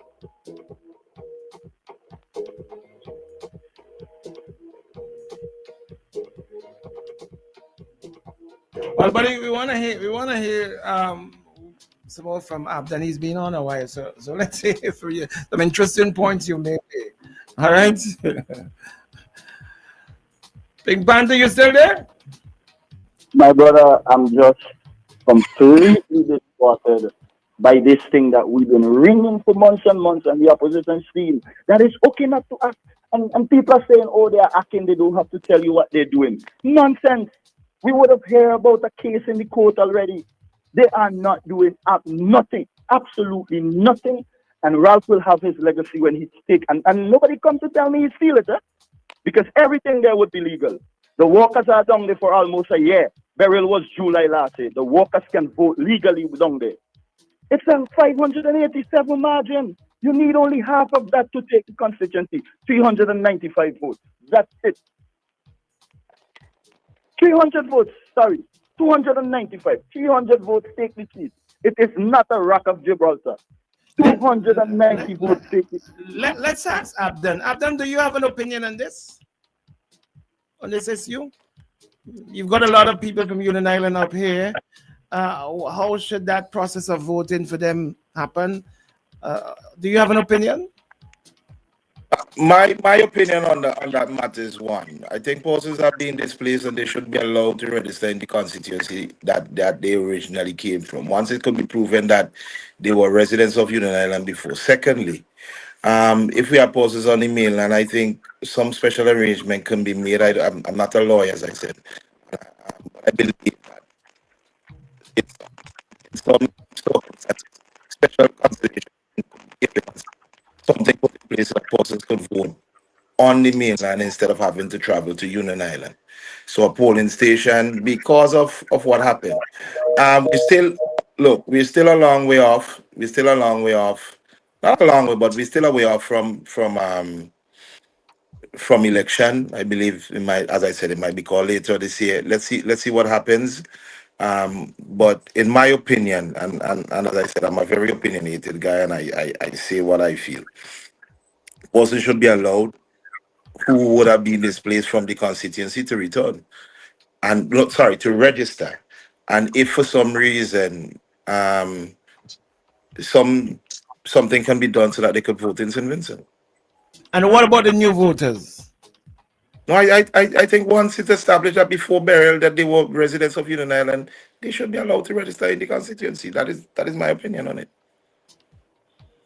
Because what I'm saying, them being displaced is no fault of their own. I mean, the supervisor of election, I don't know if she probably got left up the law, but I think there should be something in law that says if a person, if because of a natural disaster or what, they did not move. 99% of the roofs in Union Island was destroyed. Everybody said it. I was in the media. It was clear for everybody to see. So those persons should be allowed to return or register to vote where they live, unless they want to transfer their votes like Right. I I am. was just going to ask you: is it by choice that they're not moving back down to Union Island? I mean, these are your people. You in contact with them. Union is a tough place to live in, being right now. It's becoming easier and easier, and I mean the government has tried to make it easier on people. Still, government is still providing free meals at every day to persons. However, transportation on the boats, that free transportation that has stopped. But at some point, we have to look at restarting the economy, getting businesses back up and running, getting restaurants open back, getting assistance for some of the local hotels like King's Landing and some of those places so that they could employ people and get the fishing. I think it's about time now that the fishermen get that payout so that they could fix up their boats and they could go out and fishing and get the economy going. Right now, the economy is just construction based and that's it. All right. Is the call online, is this Travis still? No, it's not Travis. Oh, press Good morning. My name is Lincoln E. Prescott. Okay? Everybody calls me Chris. I've been listening to Travis with his rant for the last couple of weeks. Okay? Where was Travis born after 1989? Or was he here before 1989? When the NDP had all 15 seats. Yet the people of the country became the opposition. And for Travis, and every day on radio, the opposition, bashing the opposition. I am fed up with this nonsense. The opposition in the country is not the only elected members of parliament who didn't form government. It is every last one of us who have cast a vote in this country. Okay? And if Travis is happy with the way the country is getting run by the ULP, then let me just leave them in office. And President, do you have an opinion on what's happening in Union Island and the people from Union Island? Do you think that they're displaced? The fact that they're up here still? They no. Okay. Nobody from Union Island, based on the situation, willingly moved to a new location. They were forced to, and I think they should remain to vote in the original constituency. For the new voters, they should be made to register where they were born, where they want to register. They want to register in Union, the family will let them register at the pace of their choice. All right. Okay, buddy. Thank you very much. You're welcome. Caller, good morning. You're live. Good morning, Shady. Shady in the industry. Good morning. You're in the Grenadines? Where you voting? I'm in the Grenadines.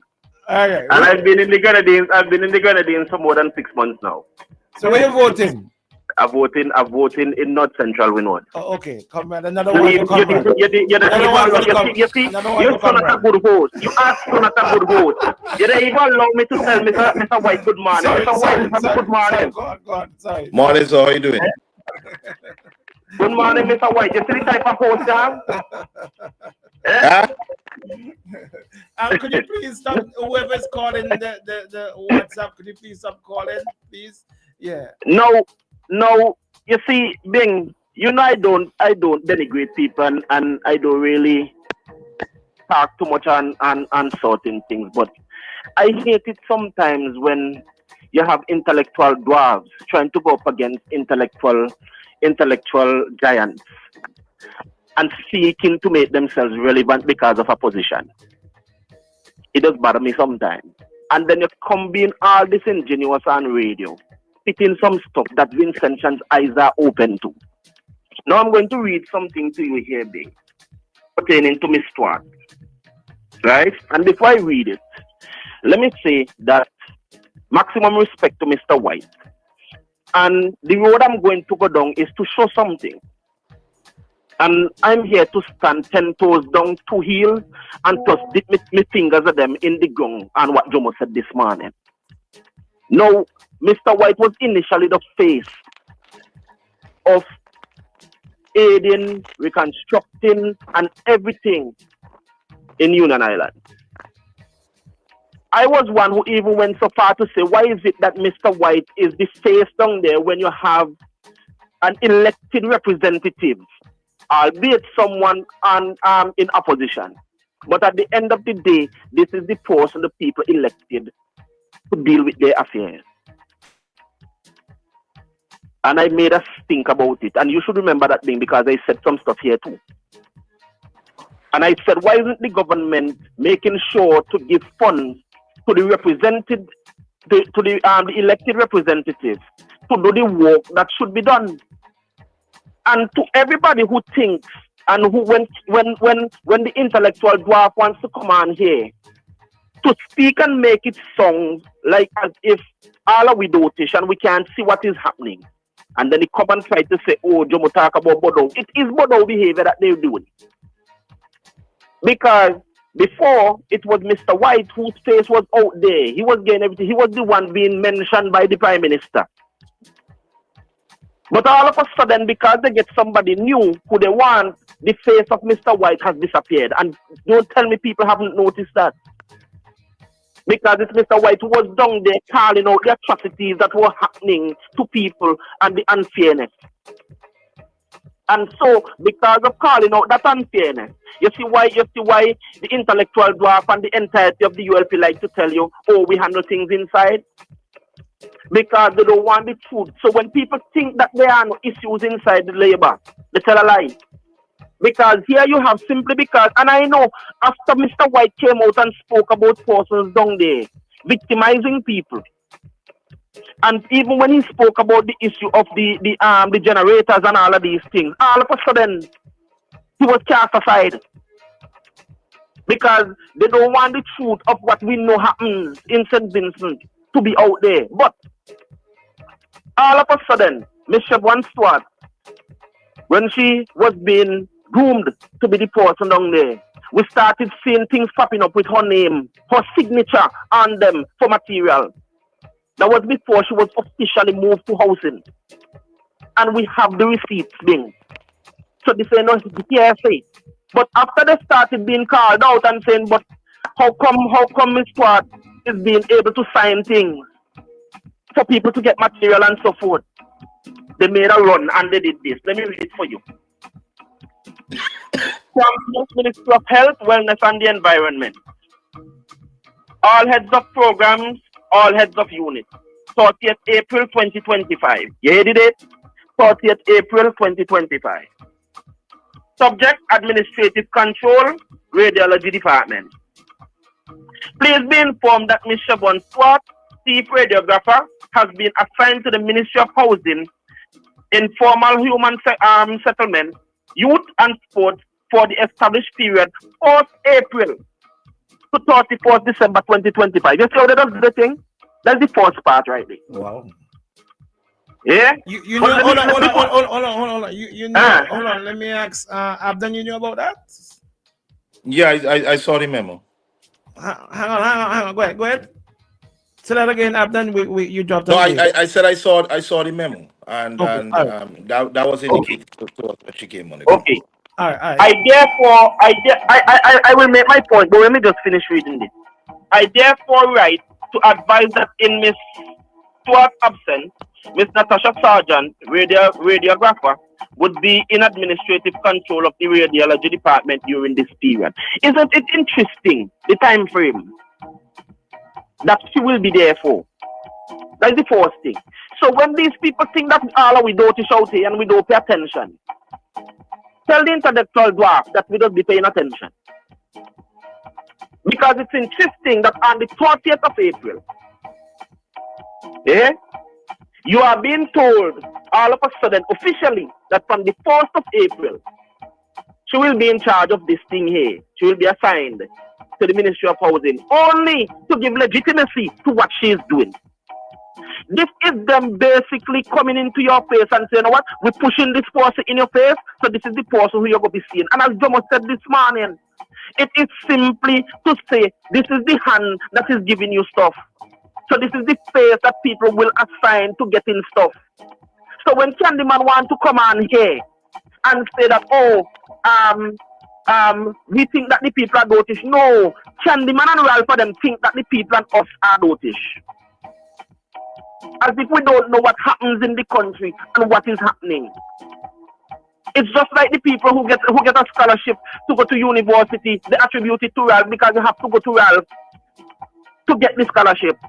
This scholarship is not coming from him or his pocket, but people are so wired that the face that they can assign something to, appoint something to, that's the face that they will think, yes, that they get it from. And it's just a blatant play on Stalinism and Leninism. Treat them bad, do them all matter thing. But guess what? Let them suffer and feed them at the opportune time. Give them just enough.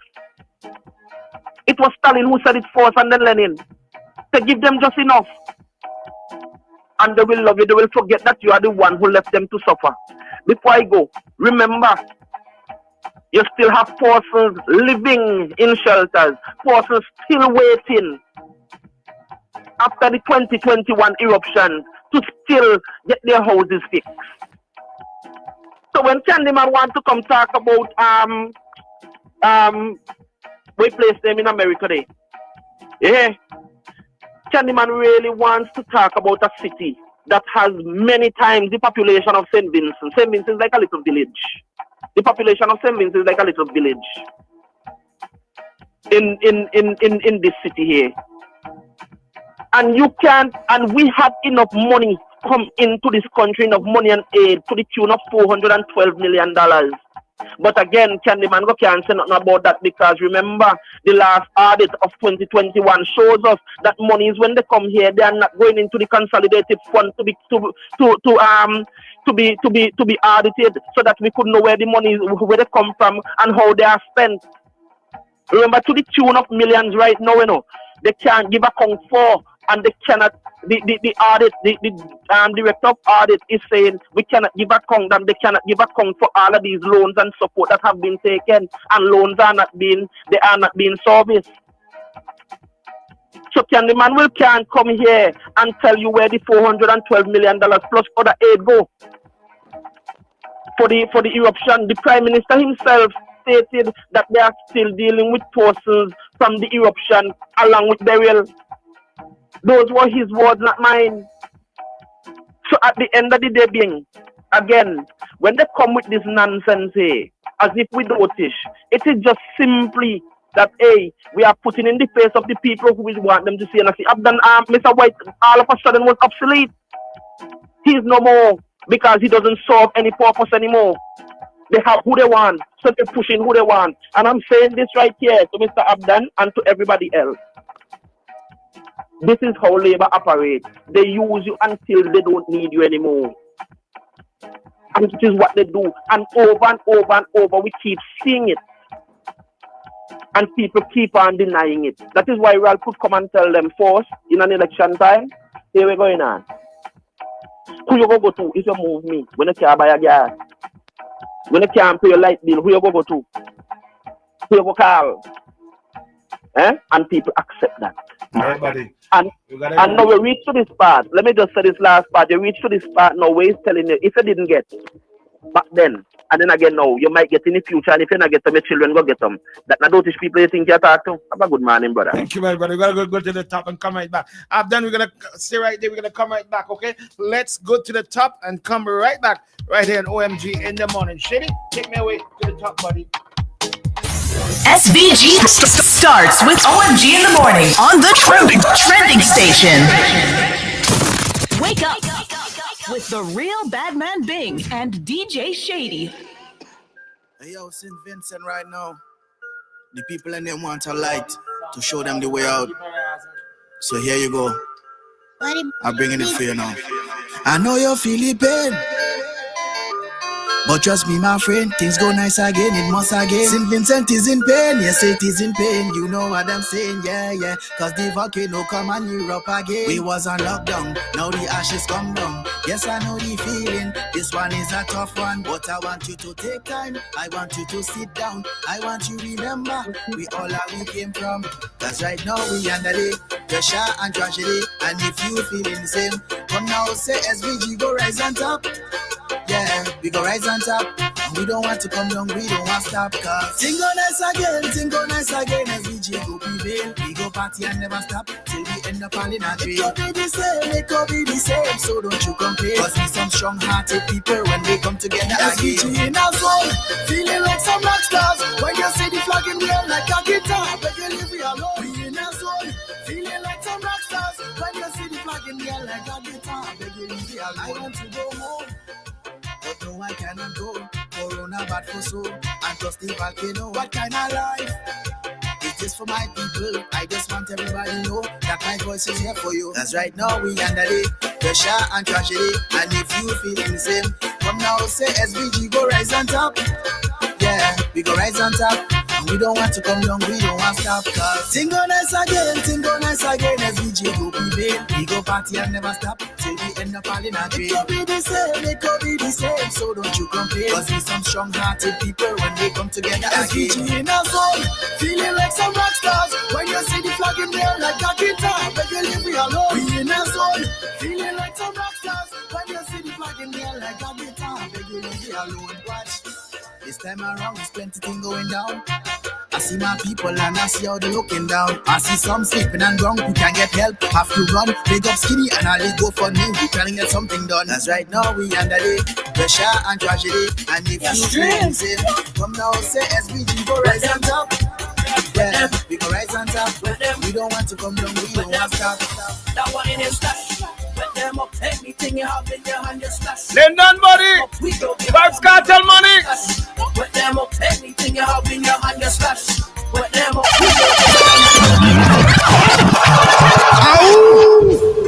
Vibes Cartel money, London. 24. Q, not black. Hey, we're gonna come right back to Abdan. He's still here with us, okay? Don't move. Let them up anything you have in your hand, your stash. Let them up, we don't give a damn, we don't give a stash. Let them up anything you have in your hand, your stash. Let them up, we don't give a damn, we don't give a. In your area, what's up? In your area, what's up? In your area, what's up? In your area, I am a plumber. I bring out the pipe and she puts on she pepper. She doing a plastic right, you all over miss her. You want to grab a use, you just steal a hammer. Okay. Grab a use, you still to the trap there. You see that piece there? Connect to the meter. Take that piece there, bring it to the shower. And she hit the shower. She ready for water. And she's on the head, she's on the pipe head. It's your slash. Oh, let them up. Anything you have in your hand, your slash. Let them up. We don't give a damn, we don't give a slash. Let them up. Anything you have in your hand, your slash. Let them up. We don't give a damn, we don't. All right. So we still got bring him forward for me, please, guys in production. Bring him forward back for me, please. Abdan. Abdan, you heard quite a bit of people coming and saying, do you feel disenfranchised in any way at all? How are you feeling? I'm seeing people on the live talking about you. How are you feeling? Listen, I don't subscribe to the notion that hold on, caller, hold on. We'll get to you in a bit. Go ahead, Abdan. Listen, I made a personal decision to not run. And I outlined that first. The reason why I made that personal decision because of the person who I was going to run against to be able to get the nod. And I just thought that they wanted to go down a particular road that I didn't want to go down. And you know, after walking on the ground for about 9, 10 months, it's tiring, and that is not what I'm about, and that's not what I'm interested in. And I just thought it was best for me and the persons close to me to just take a step back. We got a call online. Caller, good morning. You're live. Hi, good morning. This Good is morning. Laverne. I've done what's going on. Hey, loved one, how you doing? How is Canada one? Kind of one is well coming back, bouncing back. A lot of people have been to do other things on their own, but you know how it is as you're these people. Did you say you decided not to run?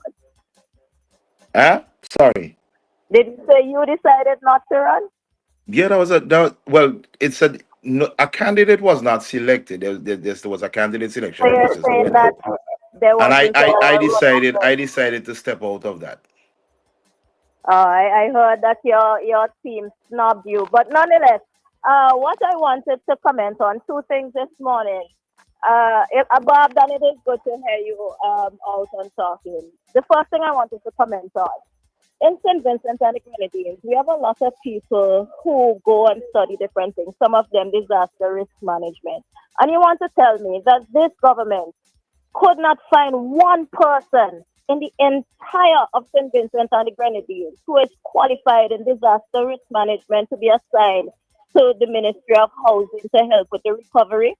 And for people to come on here and try to give a idiotic PR spin that you put Chevron Stewart there, it is clear that the ULP is interfering and trying to engage in treating.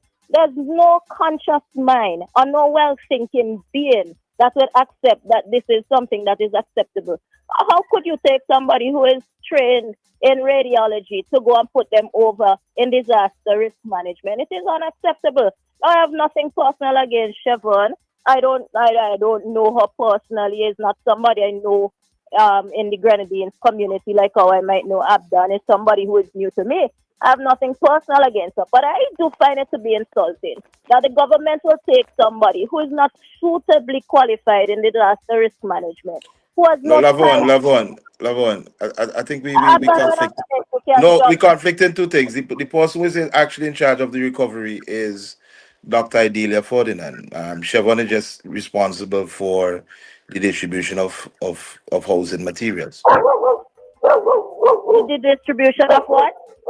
Of housing materials. She's leading the But all of that is part of all of that is recovery efforts, risk management, and how we recover the No, people. but what I'm saying, I don't want to sit here.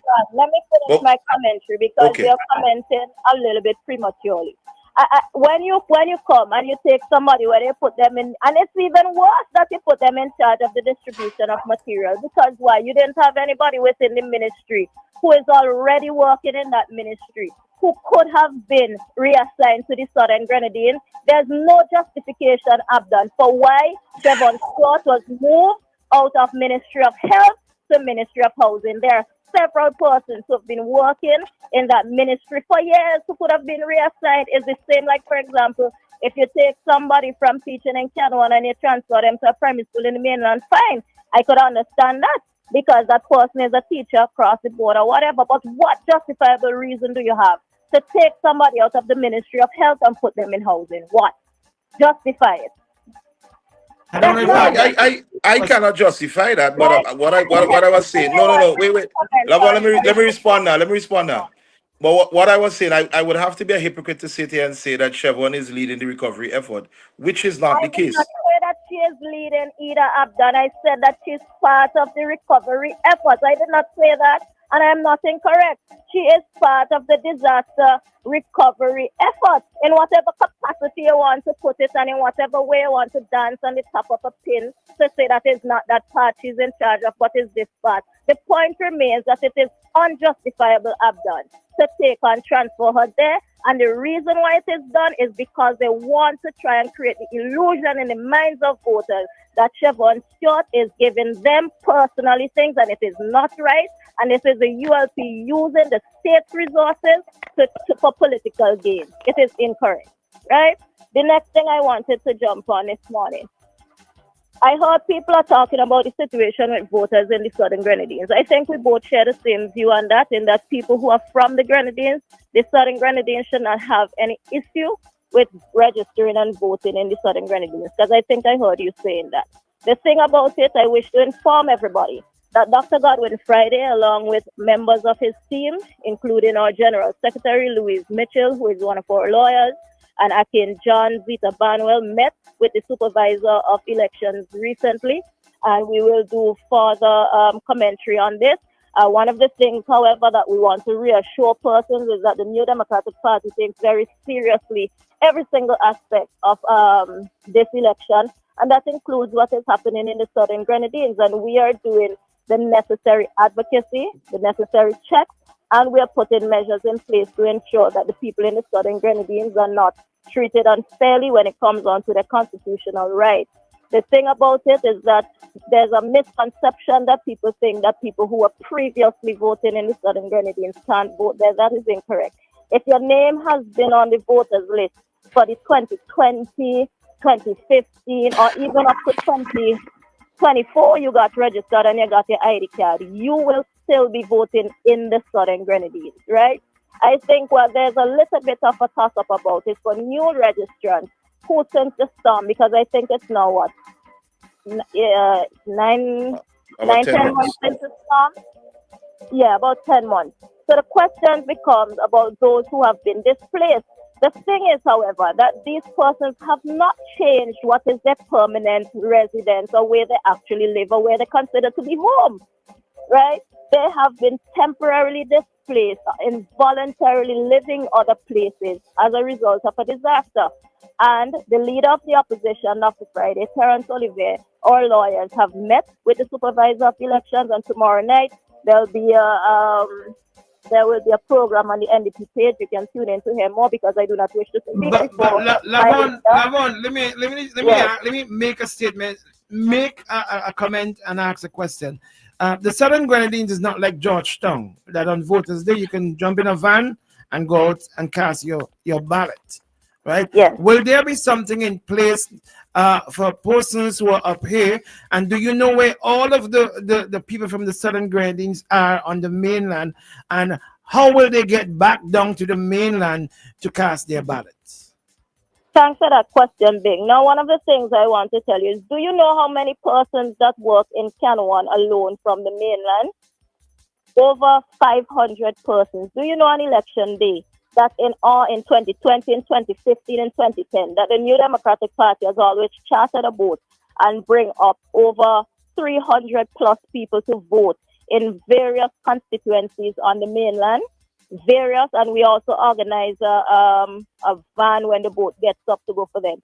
Similarly, on the flip side, if there be persons on the mainland whenever the elections is called, and I'm sure that it is less than 500, we've had to move up in the numbers of 500 people from the Grenadines upward to the mainland to vote before. We've coordinated that.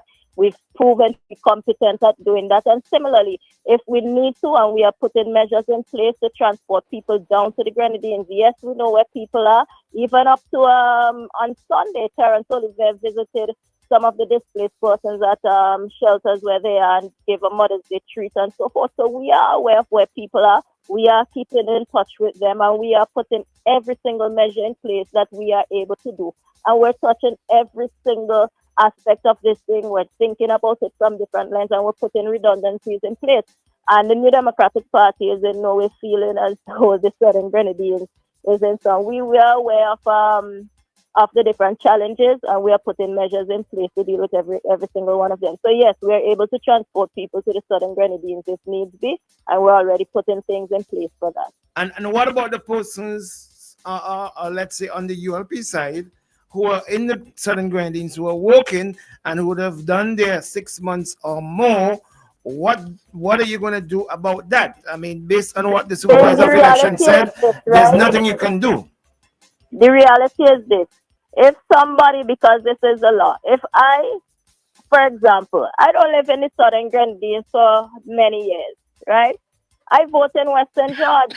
This is I work on the mainland. So if I live in a constituency for 6 months, it is my right just the same to be able to register there if I choose to and if I want to. But one of the things I will say to you, Bing, is that the New Democratic Party won the Southern Grenadines seat by over 500 votes in 2020. And there's no seat on the mainland that the ULP has. Where are they going to take them from? They could take 500 votes from North Leeward and carry them down in the Southern Grenadines.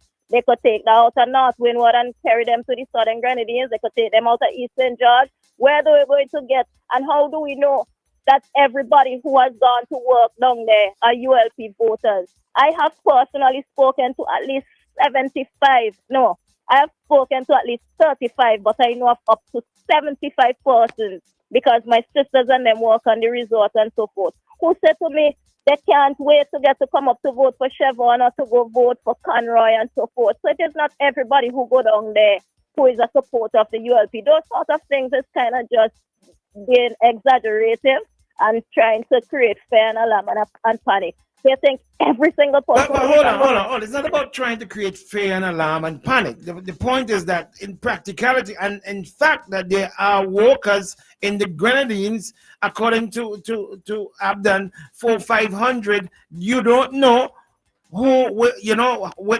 support where they're going to support. You do not know But that. then what And the you fact ask is, me, take a pin, then what you ask me is those ULP voters who gone to the Southern Grenadines. So it has skewed the question from the jump to say that people who gone down there are supporters of the ULP. And I'm saying to you, maybe for everyone NDP that go down, there's one ULP. There's no way for you to say, being objectively, that all the people. So, for example, if you have a 500 vote margin in the Grenadines, you want to tell me that let's say 500 people gone to the Southern Grenadines, that those 500 people are Labour people. Rubbish. Not at a time when the New Democratic Party has the majority of support in the country. It means that more people support the NDP than support the ULP. So I would guess that for every 2 people that goes to the Southern Grenadines, 2 to 1 is NDP then ULP. So either which way you turn the numbers, being logically and objectively, it just doesn't come up to scratch.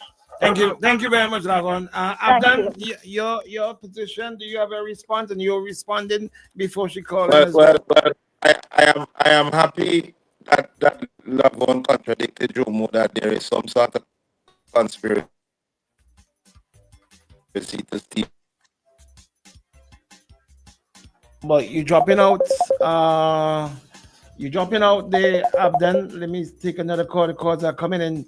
So let me take another one in the meantime while you get back in. Caller, good morning. You are live on the WhatsApp. Good morning, Bing. How you doing? Good morning, my brother. Good morning. Good morning. Good morning to you, Mr. White. Bing, with your permission, I just wanted to, just for a minute, to engage Mr. White. Yeah, he seems to have dropped out a bit. I'm sure he's listening. So, but go ahead. I'm not seeing him on the live. Abdan, I know you're listening. Whenever you come, whenever he can probably respond to me. Yeah, because he's my there. understanding is that he's back now. Go ahead. Mr. White, good morning. First of all, let me extend best wishes to you and your family. I know you guys suffered a really, really gross tragedy several years ago with the loss of your father, and you said that your mom is still in a shelter. So I hope that things sincerely improve for you and your family very soon. But Mr. White, I listened to you several years ago, and you intimated that you were trained as in geographical information systems. Am I correct? Yes. He said yes. He said yes. Okay. Now, my understanding of people who have that kind of training, one of the ways that they are utilized is in disaster response, because they offer logistical support to ensuring that requisite resources are sent to areas that have experienced disasters. So the question to Mr. White is, during the time that you were the face of the response on Union Island, were you ever offered a transfer from your position as a public servant to the Ministry of Housing or any other entity that is heavily invested in the response? Actually, I can't hear him, actually, all right. So let me respond to that. Yes, currently I'm actually assigned to the Ministry of Hold on. Abdan, he can't hear you. All right. So what you can do if you have any other questions or comments, you're gonna yes, okay. do them, and he will. The he will respond. The last question that I have is, objectively speaking, and I want him to be as objective as possible, and I know he has the capacity to be as objective as possible. Who is in the best position? A person trained in geographical information systems with that level of training in terms of responding to disasters, or a trained radiographer? Who is the best person to put in place in terms of providing logistical housing support to the ravaged island of Union? And I'll leave it there, Bing. All right, thank you very I'll much. wait for him to respond. Thank you. Thank you very much. Abdan, you heard the questions, so you can go right ahead. I think it's well known where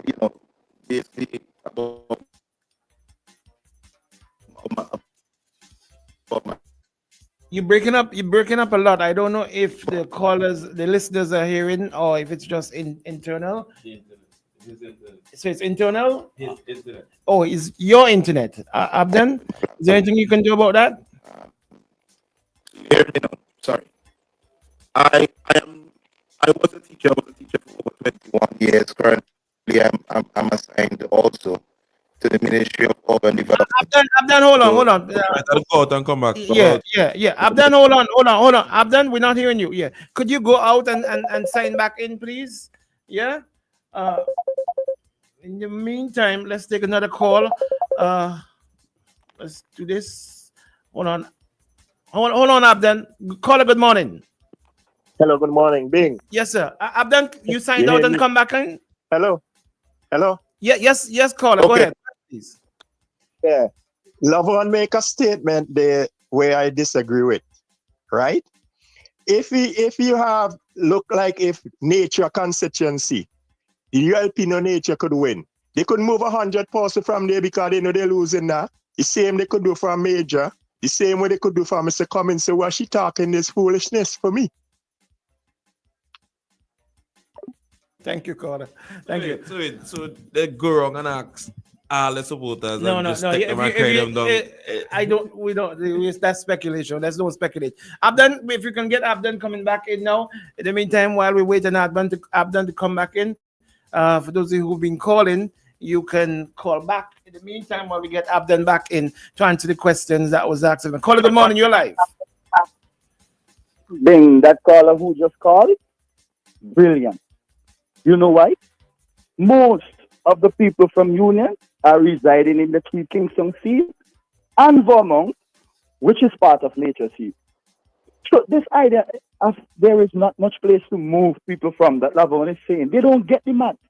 I understand that they do not get the math. It's not so much about moving NDP people.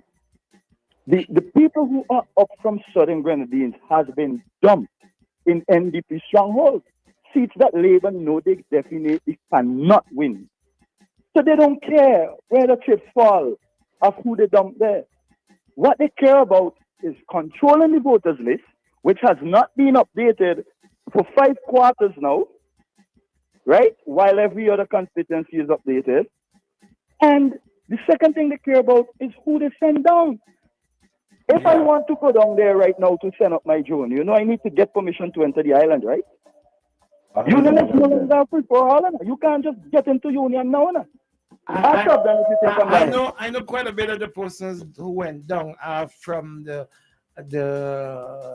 No, but Bing, ask Abdan if any Vincentian right now can just pick up and enter Union right now. Abdan, is that the case? Can a Vincentian just go to Union? Yeah. That could happen. Before there was some screening, but there's free movement. Abdan, I tried to go on Sunday and I required screening. Sunday, Abdan. And what? The airline.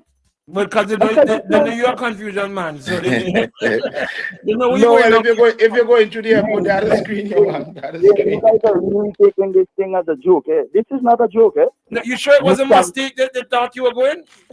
Bing, Union is being screened. Look up, John just tell you. It was being, he telling you it was No, being no, no, no, no. That was not with the boats. Because in the direct aftermath, we were very concerned because we were having some security issues with persons getting robbed and people breaking into persons' homes. So we attempted to do some screening then, but it was not because of political reason. But I want to address something that Lavon said. Lavon basically contradicted Jomo in saying that there is no direct attempt to put voters in the Southern, because we don't know if all of them are ULP supporters or NDP supporters. So I listen. My thing, and as I said, I think persons should be allowed to vote where they live. In the case of the Southern Grenadines, persons should be allowed, even new voters, once they were living in Union Island before the storm, or if they were students on the mainland because they're not permanent residents, they're just coming up for school. And I remember when I was going to college, the first time I voted in 2001, I attempted to register in East Kingstown, and the lady basically did what she did, and she registered me to vote in Clifton, Union Island. You understand? Because at that time I was a resident of Union. I was only attending school on the mainland, and rightfully so, I should have been registered in the constituency. And what I'm saying now is that if persons were displaced because of the hurricane, they should be allowed to return, whether new, old voters, whatever. They should be allowed to return to register wherever they want to vote. But taking it even further, I think because of the trauma, a lot of persons would have, and a lot of people would understand if they didn't go through the storm or even lived in Union Island directly after the storm in the first 3-4 months. There's still a lot of trauma, still a lot of pain. And in knowing that, I think some arrangements should be made for persons on the mainland to vote on the mainland on election day. All right, Travis. I live in St. Vincent so long, and I'm still registered in Union Island. I still vote in Union Island. And Shady don't come Union, eh? Shady, Big Shady is my neighbor, you know. I had a house. He had a house. He had a house. He had a house. He's still in foundation stage, as you should know. Travis, When Shady give Chevron a call. Oh Jesus! Travis, wrap up because I got some questions for you from the person who called before that you were trying to answer. Travis, you got anything else you want to add? Bing, here is where I would say to Shady and say to Lavon. You know, saying all these things that we know are norms and that we are accustomed to does not negate the fact that we are dealing with a political scientist by the name of Ralph Hunter. All these things that Shady is saying is true. All these things that Lavon is saying is true. All these things that Abdan is saying is true. You know what is also true? The possibilities that people like me and Jomo is bringing to the forefront and telling you can happen will happen. All right, thank you. Let me wrap it up quickly, Ben. What the NDP should be fighting for is not for a boatload of people to go down to Union to vote, and this is that's a constraint. They need to provide a polling station for Southern Grenadines on the mainland. You don't want to provide a constraint. You could force people. If I feel, man, I sit today, I could catch a van, go down and vote by piecemeal. It's for Southern Grenadines. But I can't ride a boat for 3.5, 4 hours, go down Union. I can't do it today. I feel good. You don't provide constraints to voters. That's a constraint. And that's what I'm saying to the NDP. For God's sake, fight for a polling station on the mainland for the Southern Grenadines. All right. Okay, buddy. Cool. All right, cool. All right. Let's get another one. Caller, good morning. You're live. Then I have to call back. Just give me 1 minute. Travis Harry should try, before he gets on air, to be responsible with his comments. It is not good to spread misinformation. People are not being vetted to go to the Southern Grenadines and so forth. You're Vincentian, you can travel, you can go down, right? But that was sorted out already. That was sorted out. Abdan said because of the storm, people are going down to loot and all of that. So they were vetting persons. Well, I was waiting to get on, right? So I might have missed that. I apologize, therefore. I will say, however, that If you take, for example, look, Shady just said to you that he has lived on the mainland for how many years and he still goes and votes in the Grenadines. If I love one thing, where everybody know I am from Channel was supposed to get up and try and go and transfer my vote tomorrow in Channel. You know why I can't do it, Bing? Because I no longer live there, Bing. Right? The thing about it is that if somebody rightfully Bing has been working in Channel, for example, or union for 6 months, Bing, it is their constitutional right if they want to register down there. What is incorrect, however, is to say that you have 600 and 700 persons who are being transferred into the constituency. Because since the storm, by the number of new registrants, you do not have 600 new people registered to vote in the Southern Grenadines. So it is incorrect. The New Democratic Party has persons who are at the polling station and the registration every single day. So we're able to verify. So you're saying to Travis, you're on top of it. You're saying that the NDP is on top of what is going on. I'm saying that we are doing the necessary thing. So this fair of saying, oh, the ULP carrying down 600 people down there in the Grenadines, where are they going to get those 600 people from? Right. And how are they going to do it? It is just incorrect, man. So be responsible with your comments. Do we need to be vigilant? Yes. Do we need to ensure that people who are going to go to the Grenadines are legally allowed and able to do so? Yes. But it is incorrect to be saying that you're going to send down 600 voters down there. And we're all right, you made that point already. What about the other concern that Travis had about the voters list? Have you been combing the voters list? We have been doing that. As a matter of fact, we have submitted lists of even deceased persons to the supervisor of elections to have them removed. And this is not just being done in the Southern Grenadines. This has been done in every single constituency across St. Vincent and the Grenadines. In fact, the New Democratic Party has an initiative where every single week party workers are doing the necessary work. And the thing about it is that the party doesn't need to come every single day and explain all of its strategies and tactics online to different people. Because if you let everybody know where your machinery and your weapon be, then they don't know how to take you out on the battlefield. All right, darling. Thank you very much. Yeah, Travis, same thing to you. Do you have your party been coming the voters list, or you don't know what is going on because you're out of the loop? Not Travis. Abdon. No, listen. I think Lavon said it all there. She doesn't believe that the ULP is doing anything nefarious in terms of trying to steal votes. It's just, I think she stated out clearly that persons move, persons, everything is going good. So there's nothing there to discuss. Caller, good morning, your life. Good morning, You're good morning, Brother politician. Bing. You're a politician and I have that. Good morning, Brother Bing. I work on the list for NDP and I work on the ULP. And under Gonzalez, I could tell you they hone the list. I walk by Gibson, Brother Bing, we leave walk by NDP man and go to a meeting 4 o'clock and all 11, 12 sometimes going into 1 o'clock we walk in on that list. And I gave support to NDP to Vinette Frederick about the list. She had the resources, she had the understanding, and I think to some extent maybe Juice Gordon. How much is there NDP station?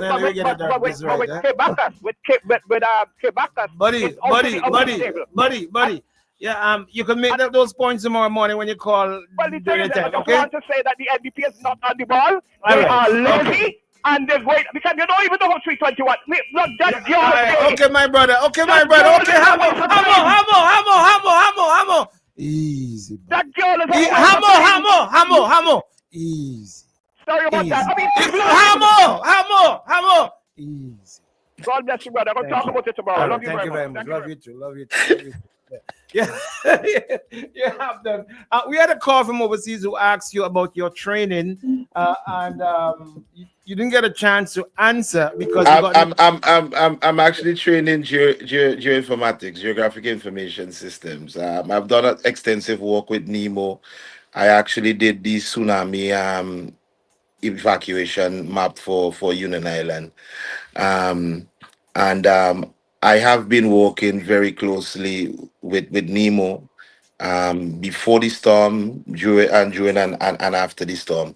And I've been doing some geographical information work for the Ministry of Urban Development, Grannies Affairs and Local Government. So that's the ministry I'm actually attached to right now. Before the storm, everybody know that I was a teacher. I've been a teacher for many years, over 20 years. And now I am attached to the Ministry of Urban Development, Grenadines Affairs. All right. Caller, we got a caller online. Caller online, good morning, you're live. Hello, good morning, Boom. Good morning, my brother. Good morning.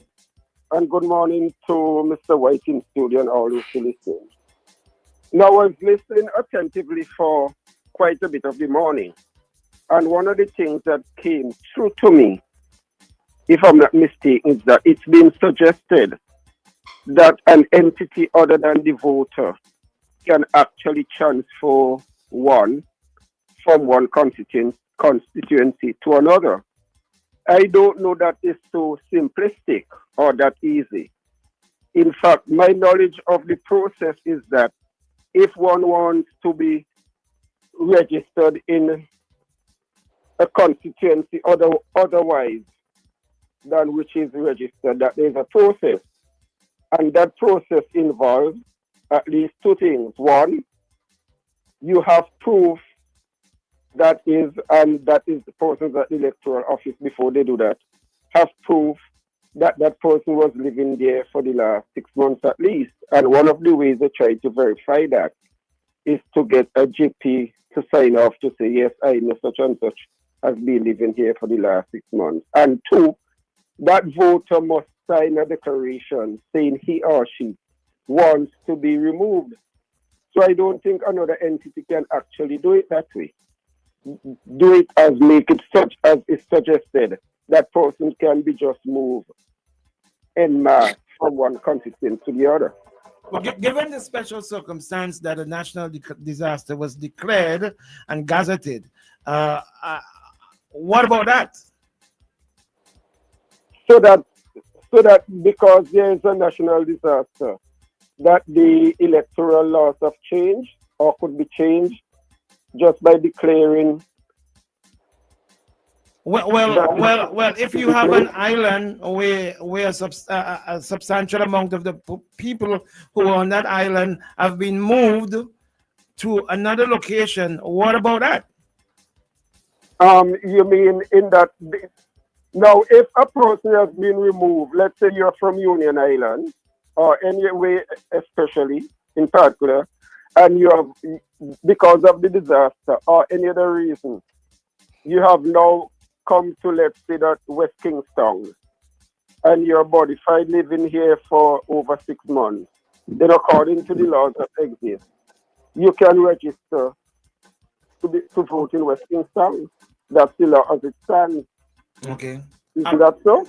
Yes. Abden, what do you say about that? Sorry, he has to repeat that.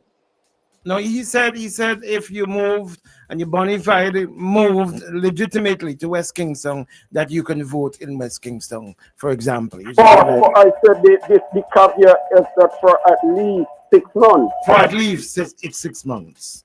No, that's what he's saying. My as I said, my only thing, if persons who would have moved to the mainland choose to transfer the vote, as I am planning to do, to transfer the vote to the mainland, they should be allowed to do so. However, they should not. Allowed for that. However, the new registrants who are forced to move, wanting to vote, and based on what the comments from the supervisor of elections, I think they should be allowed, because Union Island, they actually, and everybody knows they're in St. Vincent temporarily because they do not have a home to go back to, because their home was destroyed, and they should be allowed. Caller? No, yes. Now those who were registered in Union Island, and registered voters in Union Island, having come to the mainland, they have not lost their ability to vote in Union Island, because I know persons, and as Shady just said, he has moved out. He has not been to Union Island for some time. but he's still registered and goes on there and vote. It happens all the time. No, I think the issue is the new registrants, the new voters, Okay, well, that is a different matter. right? And the person is just turning 18, and this is what I'm saying. If before the storm, it can be proven that they were living in Union Island, and the only reason they're not living in Union Island is because, and within all that period, they couldn't return to Union Island because there wasn't any way proper for them to live. Then consideration should be given to that, because if you can't live in a place, I'm done. You stated that you're going to vote on the mainland when everybody know well, that I'm currently registered in Union. I'm going to attempt to transfer my vote. Why though? Why not? I mean, as a number of callers have said and posted on the live have said that you've been the face and the voice of the disaster when it took place. Why? Is it because you are hurt because you weren't chosen? Caller just want to No, let's go back from the beginning. I decided since the 3rd of April that I was no longer interested in running, right? And I indicated that to the relevant persons, right? Even Chevron herself. But I think the attacks from her never stopped, and I don't think she's within her right to actually try to get the nod, but at my expense, or at trying to tarnish my character and pressuring me and all of that. And as I indicated, I support people who support me, and Chevron should not be upset. I don't know, because Chevron might not be able to even vote for herself, so she should not be upset if I decided. Wait. Hold on. What do you mean by that? What do you mean by that? I don't think Chevron is living in the constituency. She's in and out. But the person that she won't be the first who will not living in a constituency and represent the No, constituency. but no, I'm saying that's not the issue. All I'm saying is that she should not be You may not be upset able that to- I am willing to give my vote to another ULP candidate, because she might actually be doing the same thing. that she may not be able to vote for herself, even Right. though she's running as a candidate. Yeah. That's an And interesting it's one. it's, it's not it's not it's not it's not a new thing. I mean, if, as I said, she should not be upset with me, because if I decide to vote for Curtis. Stop. Caller, good morning. Good morning, caller. Let me take Abdan, confusion. try Good this morning. again, man. Abdan, you know what is good about you trying to get into the political arena? You know what it says about you? If it's any comfort, it says that your closet is clean. Because when people can find dirt, then they do character assassination. So don't lose sleep over it, my brother. It means that Listen, I am good. I am good. As I said, I am tired, Travis. I am tired. It's been 10 months trying to think. I actually just got my roof on about 3 weeks ago.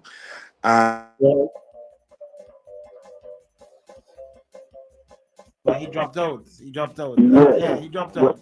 but then I hope he can still hear, because I called up because I have a question for him. And for Lavon King. Ask the question and for the quickly because public. you're going to bring Doc. Ask the question quickly, please. Okay, so the question is, what is the current population on Myro, including the workers who went down? Because I know who took down them. Because I still have the clip of his advertisement calling people, asking people to come to go to Myro to work, to clean up. It was Luke.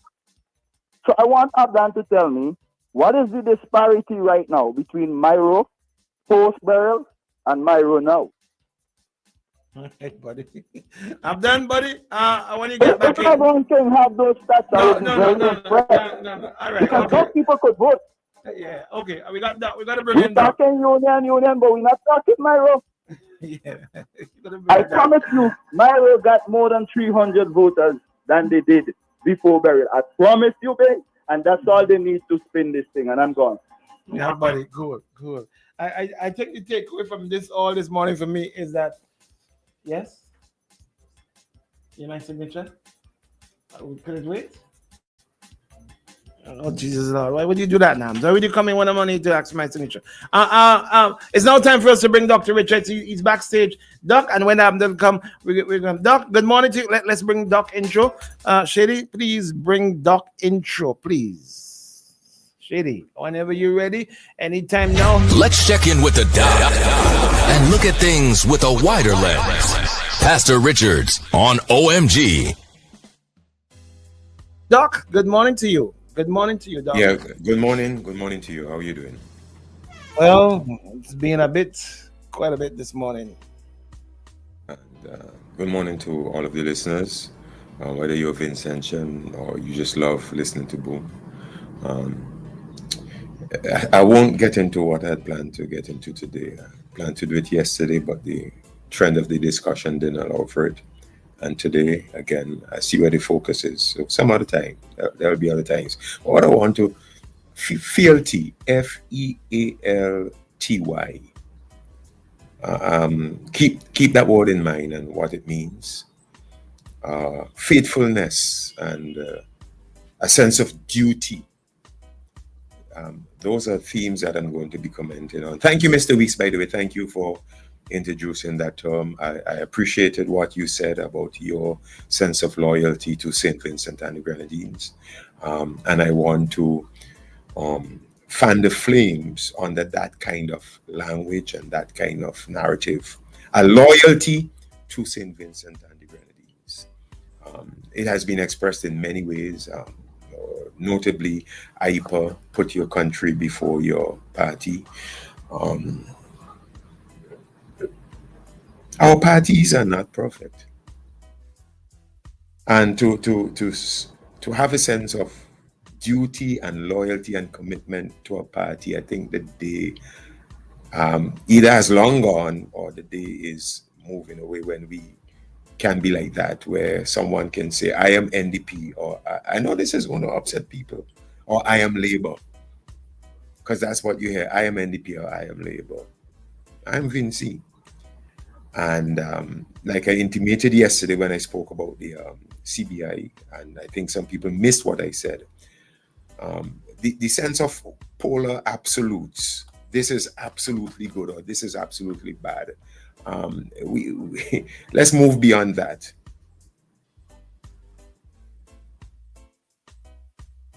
Look, the NDP, let me start with the NDP. The NDP, let me start with the ULP. The ULP, I mean, they have their faults. They have their faults. I listen to things, I hear some of their surrogates speak, and those who are officially designated to speak for them. And I cringe at some things. I do. Those who come on promoting or trying to lead the populace towards a sympathy or an affinity with the ULP. I listen to them. I'm like, no, I'm not going to buy that. They have their faults. I listen to NDP and it's the same thing. I'm like, to have a sense of, they have their faults too. So, like I was saying yesterday with the CBI, with just about everything associated with politics and its offshoots, you're going to have the good and you're going to have the bad. I'm not going to be deluded into a sense of fealty and commitment and loyalty to one or the other. I make my decisions in the margin, what is best for St. Vincent and the Grenadines. And so that term introduced yesterday, Mr. Loyalty, yes, loyalty to St. Vincent and the Grenadines. So I would listen, I would assess, and when I give a nod of approval or a nod of endorsement, it is not an acknowledgement or it is not an affirmation that, yeah, this is the best thing since sliced bread or they're pristine or they're clean. I might acknowledge and I might accept something or someone that has issues, one way or the other. Make a decision in the margin, not what is best for the party, but what is best for the country. So I'm listening to the presentations this morning, and I'm assessing, and I hope everyone is assessing. You should do that, and as you listen to me, you really should assess me and assess where I'm coming from, analyze it, pick it apart, and see what the merit is. And that's what I'm doing this morning. And what is good for the country? I'm going to go with that. I want to step out of the way and let this discussion continue. I have a matter that I want to deal with at some point when you don't have a guest on, related to educating children, and I would get into that when the time permits me. In the meantime, I want to encourage our people, let our loyalty shift from loyalty to a party. I know I'm annoying people. I know that it is getting under somebody's skin when I say, let it shift from fealty, that, this is where you're going to go, and assess what is overall best for the country. Not that one party is all good or not that one party is all bad, but just figure which party is best for the governance of the country. That's all. That's what it comes down to. Which party gives the edge for the governance of the country?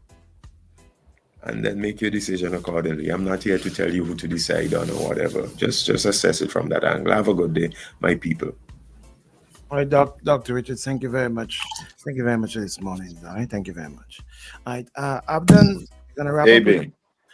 Bring Abdan forward for me, please, back. Abdan, what do you think, you being in Union Island, you from Union Island. We call ourselves Unionites. We call ourselves Unionites. You were there, and I said when you came on, the very first thing that when I saw your face was that morning when I brought you on and you broke down and you cried. And you were crying for the people of Union Island and for what Union Island went through. From your own self, what do you think is best? I'm just jumping off from what Dr. Richards said. Not just politically, generally, what do you think is best for the people of Union Island and by extension the Southern Grenadines? All right. So where are we hurting? I think persons, especially the older folks, they need to get back into their homes. So we need to rethink. The government need to rethink its strategy in terms of how we go about doing that. We're almost we would have gone through the dry season, and I know there was a private investor setting up a desal plant, and I really thought he would have been given the push and the assistance needed to get that plant up and running to ensure that persons have water. The good thing, a number of roofs are on, so once the rainy season starts, then we could start harvesting water again for the next season. I think there needs to be some sort of agreement with the banks to provide soft loans, because if government can't do the work, homeowners could actually access these loans, or government could put some money in the bank that, they don't have to jump through all these red tapes to access loans to help with the recovery. Because persons would be willing to help themselves. The fishermen need to get those payments that has been due so long, and that needs to be done to jumpstart that part of the economy. I invested in that industry myself. The restaurant owners, some of the local hotels, they need to get the assistance that they need. I really like to see King's Landing and a couple of the others back up and running. And even I know some work is supposed to commence soon in the market area too, so that the vendors could have a place. That should probably commence at the end of the month. But we need to restart the economy. We need to refocus on how we're gonna get persons back into their houses, because at some point in September, persons from the mainland, they will have to start returning back to Union Island one way or the other. I don't think, the government would just throw persons out of the houses or just stop paying the rent, but I know some pressure would be put on persons because the government can't continue at the end of the day paying rent forever. But at the same time, we need to identify who these people are, where they are, what's the situation with their home, and walk along with them to see how we can get them back. So we have a few more months left before September, and we really need to work. I think we need to work together, all parties. We need to work together to see how we could and pull this thing together. We need to have a bit more community engagements in which persons could express themselves freely and not become a target. Those are some of the things that I think we need to do. Okay. And with regards to the homes that are already back, but persons are not back living in them, how do you think we can get the persons moving back into their homes that are already completed? Now, I know a lot of persons of the opinion that government have to fix back your house completely. I am not of that opinion. As I said, I have not received any material assistance for my house. I'm grateful for the help I got from the Gumbo team, and I know they're working along with the government. They assisted me in putting on the roof and stuff. So I'm ways there, and I know from today, based on after this program, myself and probably persons close to me will not get any assistance with their house either. So I'm not really worried about that. I hope that's not the case. I really hope that's not Well, the case. well. We will see. My project was already put on hold, and a friend of mine who's very close to me was already put on hold because of, whatever outbursts I had. So let's see how that goes. Um, so, but we need it. It has to be. Homeowners have to play a part. The government is doing their part, but they also have to play a part. But as I said, an avenue can be created where persons could probably get even 0% interest or 1% interest loans so that they could get these stuff done. I mean, look, the Canawan team came in and they did a lot of good, but one of the bad things that they raised the cost of labor on Union Island. Now masoners want anywhere from $200 to $250. Laborers now want anywhere from $100 to $140. So that has carried up the cost significantly, and a lot of persons having to pay those costs will not be able to do it and still buy materials. So we have to approach this thing strategically. A lot of work has been done and we can't just throw it away. A lot of roofs are back on. That's the first step. Some houses are being built for persons who don't have house. I know there are plans to build some plywood houses for persons to try and get them out of the shelter. That could have been done before, but housing said they were not building any plywood houses, but that has changed, and that is a good thing because there are one or two board houses that survived the storm. So I don't know why they had taken that position earlier. But we need some sort of reconciliation, and we need to rethink seriously the approach into getting persons back into their homes. Let me get a bit more personal and close up with you, Abden. Your mom, how is she doing? I mean, your family has faced some tragedy in you guys' life. And how is your mom doing? And where is she exactly? Is she in Union You see, Island? boy, you want to touch that story. I get, boy, now. My mom is on the mainland right now. She's staying at my apartment. I think once I start talking about my mother, I think I'll get a bit too emotional. On Union Island, let me leave that alone. We can talk about another time. I go talk about another time. I ain't think I had the frame of mind to talk about that. Yeah, I ain't think so. And since the passing of your dad, your father, tragically, how has that affected your family? With what happened and what was supposed to have happened after it? How's that affected your mom, yourself, and the rest of your family? Well, one, it kind of put me in a position where I automatically became the leader of the family, being the eldest son. My father, he was a rock. Um, the we really would have loved to have closure the way the matter was handled in terms of the Venezuelan being sent back without having the coroner's inquest completed. I don't think that event was ever fully completed. It was adjourned indefinitely, and we would have really loved to have some closure on that. Um, However, it is what it is. Life moves on. We we are trying. You know, you will never hear me complain or talk about our situation unless it gets to a stage where But we'll get through. I can assure you that. Um, we will. Hopefully, my mom will be back on the island soon, and she'll be home. I'm getting the sense, Abden, that you feel as if you have been victimized. Am I correct? Look, I know that the prime minister would have made two interventions on my behalf, and I thank him for that. But I at this point I don't even think he have any ranks in housing. I don't think he could tell anybody in housing what to do.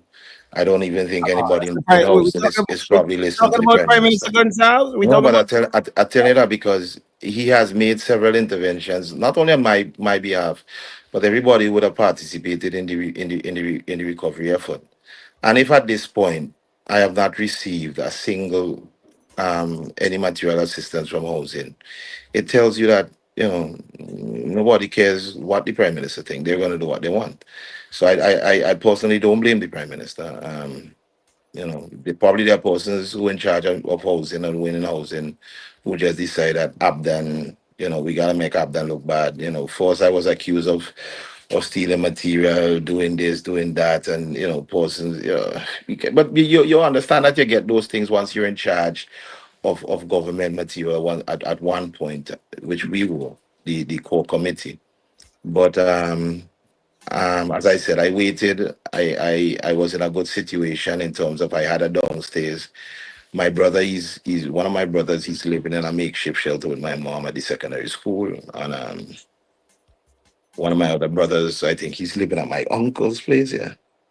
So, but we hopefully, I'll work this situation out, man. I'll figure it out. Abden, I want to thank you very much this morning, and I know a bit more than the public, and I know that you've held back. Yeah. Yeah, I know that you've held back a lot of stuff. Now, Bing, look, I know a team is coming for me. I know that. I know I know there will be an attempt to discredit me. Siobhan is a fighter, and she stated that already, and I think she would perceive this as a serious attack on her. So I know it's What? coming. I'll tell you this. I'm also a fighter, and currently, right now, I'm going to focus on fighting for my family and friends.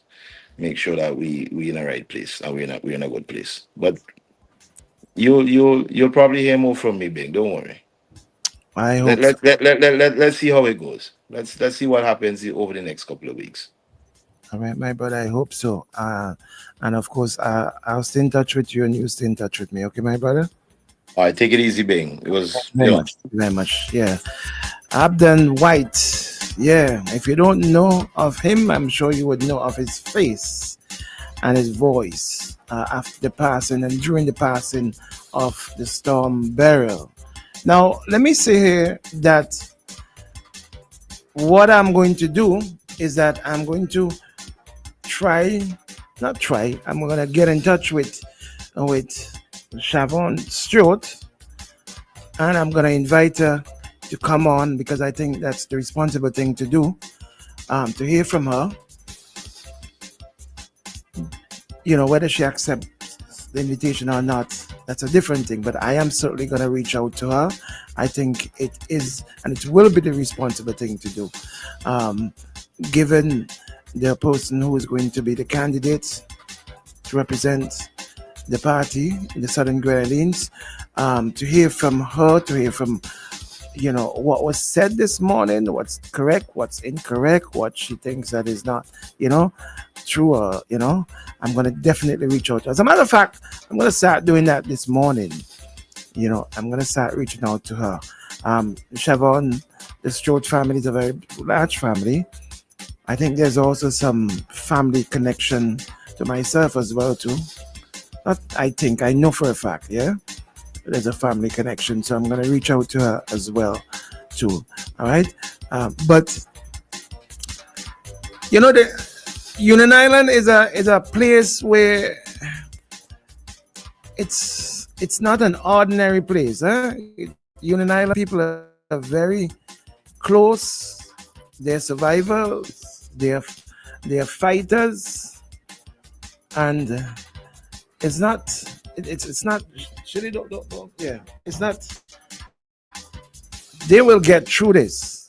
All right, they will get through this. There are certain things that need to be put in place, and they will get through this. But I along with a number of persons, were very surprised of what we heard this morning about what is not happening still after 10 months, of what took place, the passing of the storm. All right, Siobhan, expect a call from me, darling, or you can get in touch with me. I know you will know how to reach me, because I want to speak to you. I want to give you that opportunity. I want to give you the platform to respond, and to also give you the opportunity to speak to the people of the Southern Grenadines as well, too. All right, tomorrow morning I've got another special guest. You got to make it when you get it, yeah? You got to take them when you come. I got another special guest tomorrow morning, someone who I heard speaking, and I said, wow, this guy has got depth. This guy, if what I heard him saying is things that he's going to do, I mean, when you hear this guy speak tomorrow morning, if you're not impressed, and I'm sorry for my partner who he's running against, because that's my partner as well, too. Philip Jackson will be my special guest tomorrow morning in studio. Tomorrow morning, Philip Jackson will be in studio with me tomorrow morning, the NDP's candidate for the Marco Valley. Yeah, and I mess for man for people who don't know to it. I mess for in me too. Call the morning quickly. Morning. Good morning. Good morning, Dave. Morning, buddy. Congrats. You bring the right person on this morning. I'm sorry I couldn't hear his story, all of it, but that speaks volumes, and I appreciate and look forward to you reaching out to Siobhan Stewart. And all I can conclude, that's how the ULP does its work in destroying people's lives. Thank you. I can't say I'm at one with what you were saying, okay? That's your position. That's not my position, nor the position of OMG, all right? So to go as far as saying to destroy people's lives, I think that's a bit much. You're gonna coin it in a different way, Dave. You're gonna say the same thing, but say it in a different way. If you know what I mean, buddy. You know what I mean? But hey, it's already gone. The nail went in the hole. The hole is there already. Yeah. So tomorrow morning, Philip Jackson will be my special guest. Tomorrow morning, I'm interested. I am so fascinated with hearing this guy. I heard him, and I was like, wow. Please, whatever you do tomorrow morning, please tune in. This is a guy that when you hear him speak, you're gonna be like, wow. All right, for those of you who do not know who he is the NDP's candidate that will be going up in Marikwa against Jimmy Prince, another person who I am very well. After time, you grow apart, but you grow up, close to, who I have lots of respect for. So wow, that's gonna be a close one. Listen to me. There are a lot of people who say, "But Ben, you only bringing on NDP people. You're only bringing on." Listen to me. If you know me, you would know that first of all, I'm running a business. Okay? This is a business. This is not a political station. This is not an NDP station. This is not a ULP station. This is a business I'm doing. That's first and foremost. Secondly, persons who make themselves available, I will do it. Okay? So if you're not hearing ULP, it's because ULP not making themselves available for whatever reason. I don't know. I don't show. As I used to say, I don't show. Probably they have no money to pay. I don't show. Probably they don't want to come for whatever reason. I don't show. Probably they know when elections going to be, and therefore, Papa say, don't go I bang yet. Or probably they've been told, don't go there at all. I don't show. All I know is that once anyone wants to make themselves available on this platform, I'm going to make it available to them. That's what I've always said Boom was created for. Okay? And I try my best to open the platform to anyone.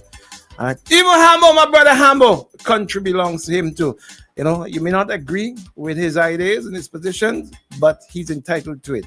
And as I always tell him, just don't drag the flag, Hambo. Just don't drag the flag. Until tomorrow morning when we'll have a very special guest. First time I'll be meeting this guy, Philip Jackson, in person. I've never met him before. I just know of him, and I've heard him talk, but I've never met him.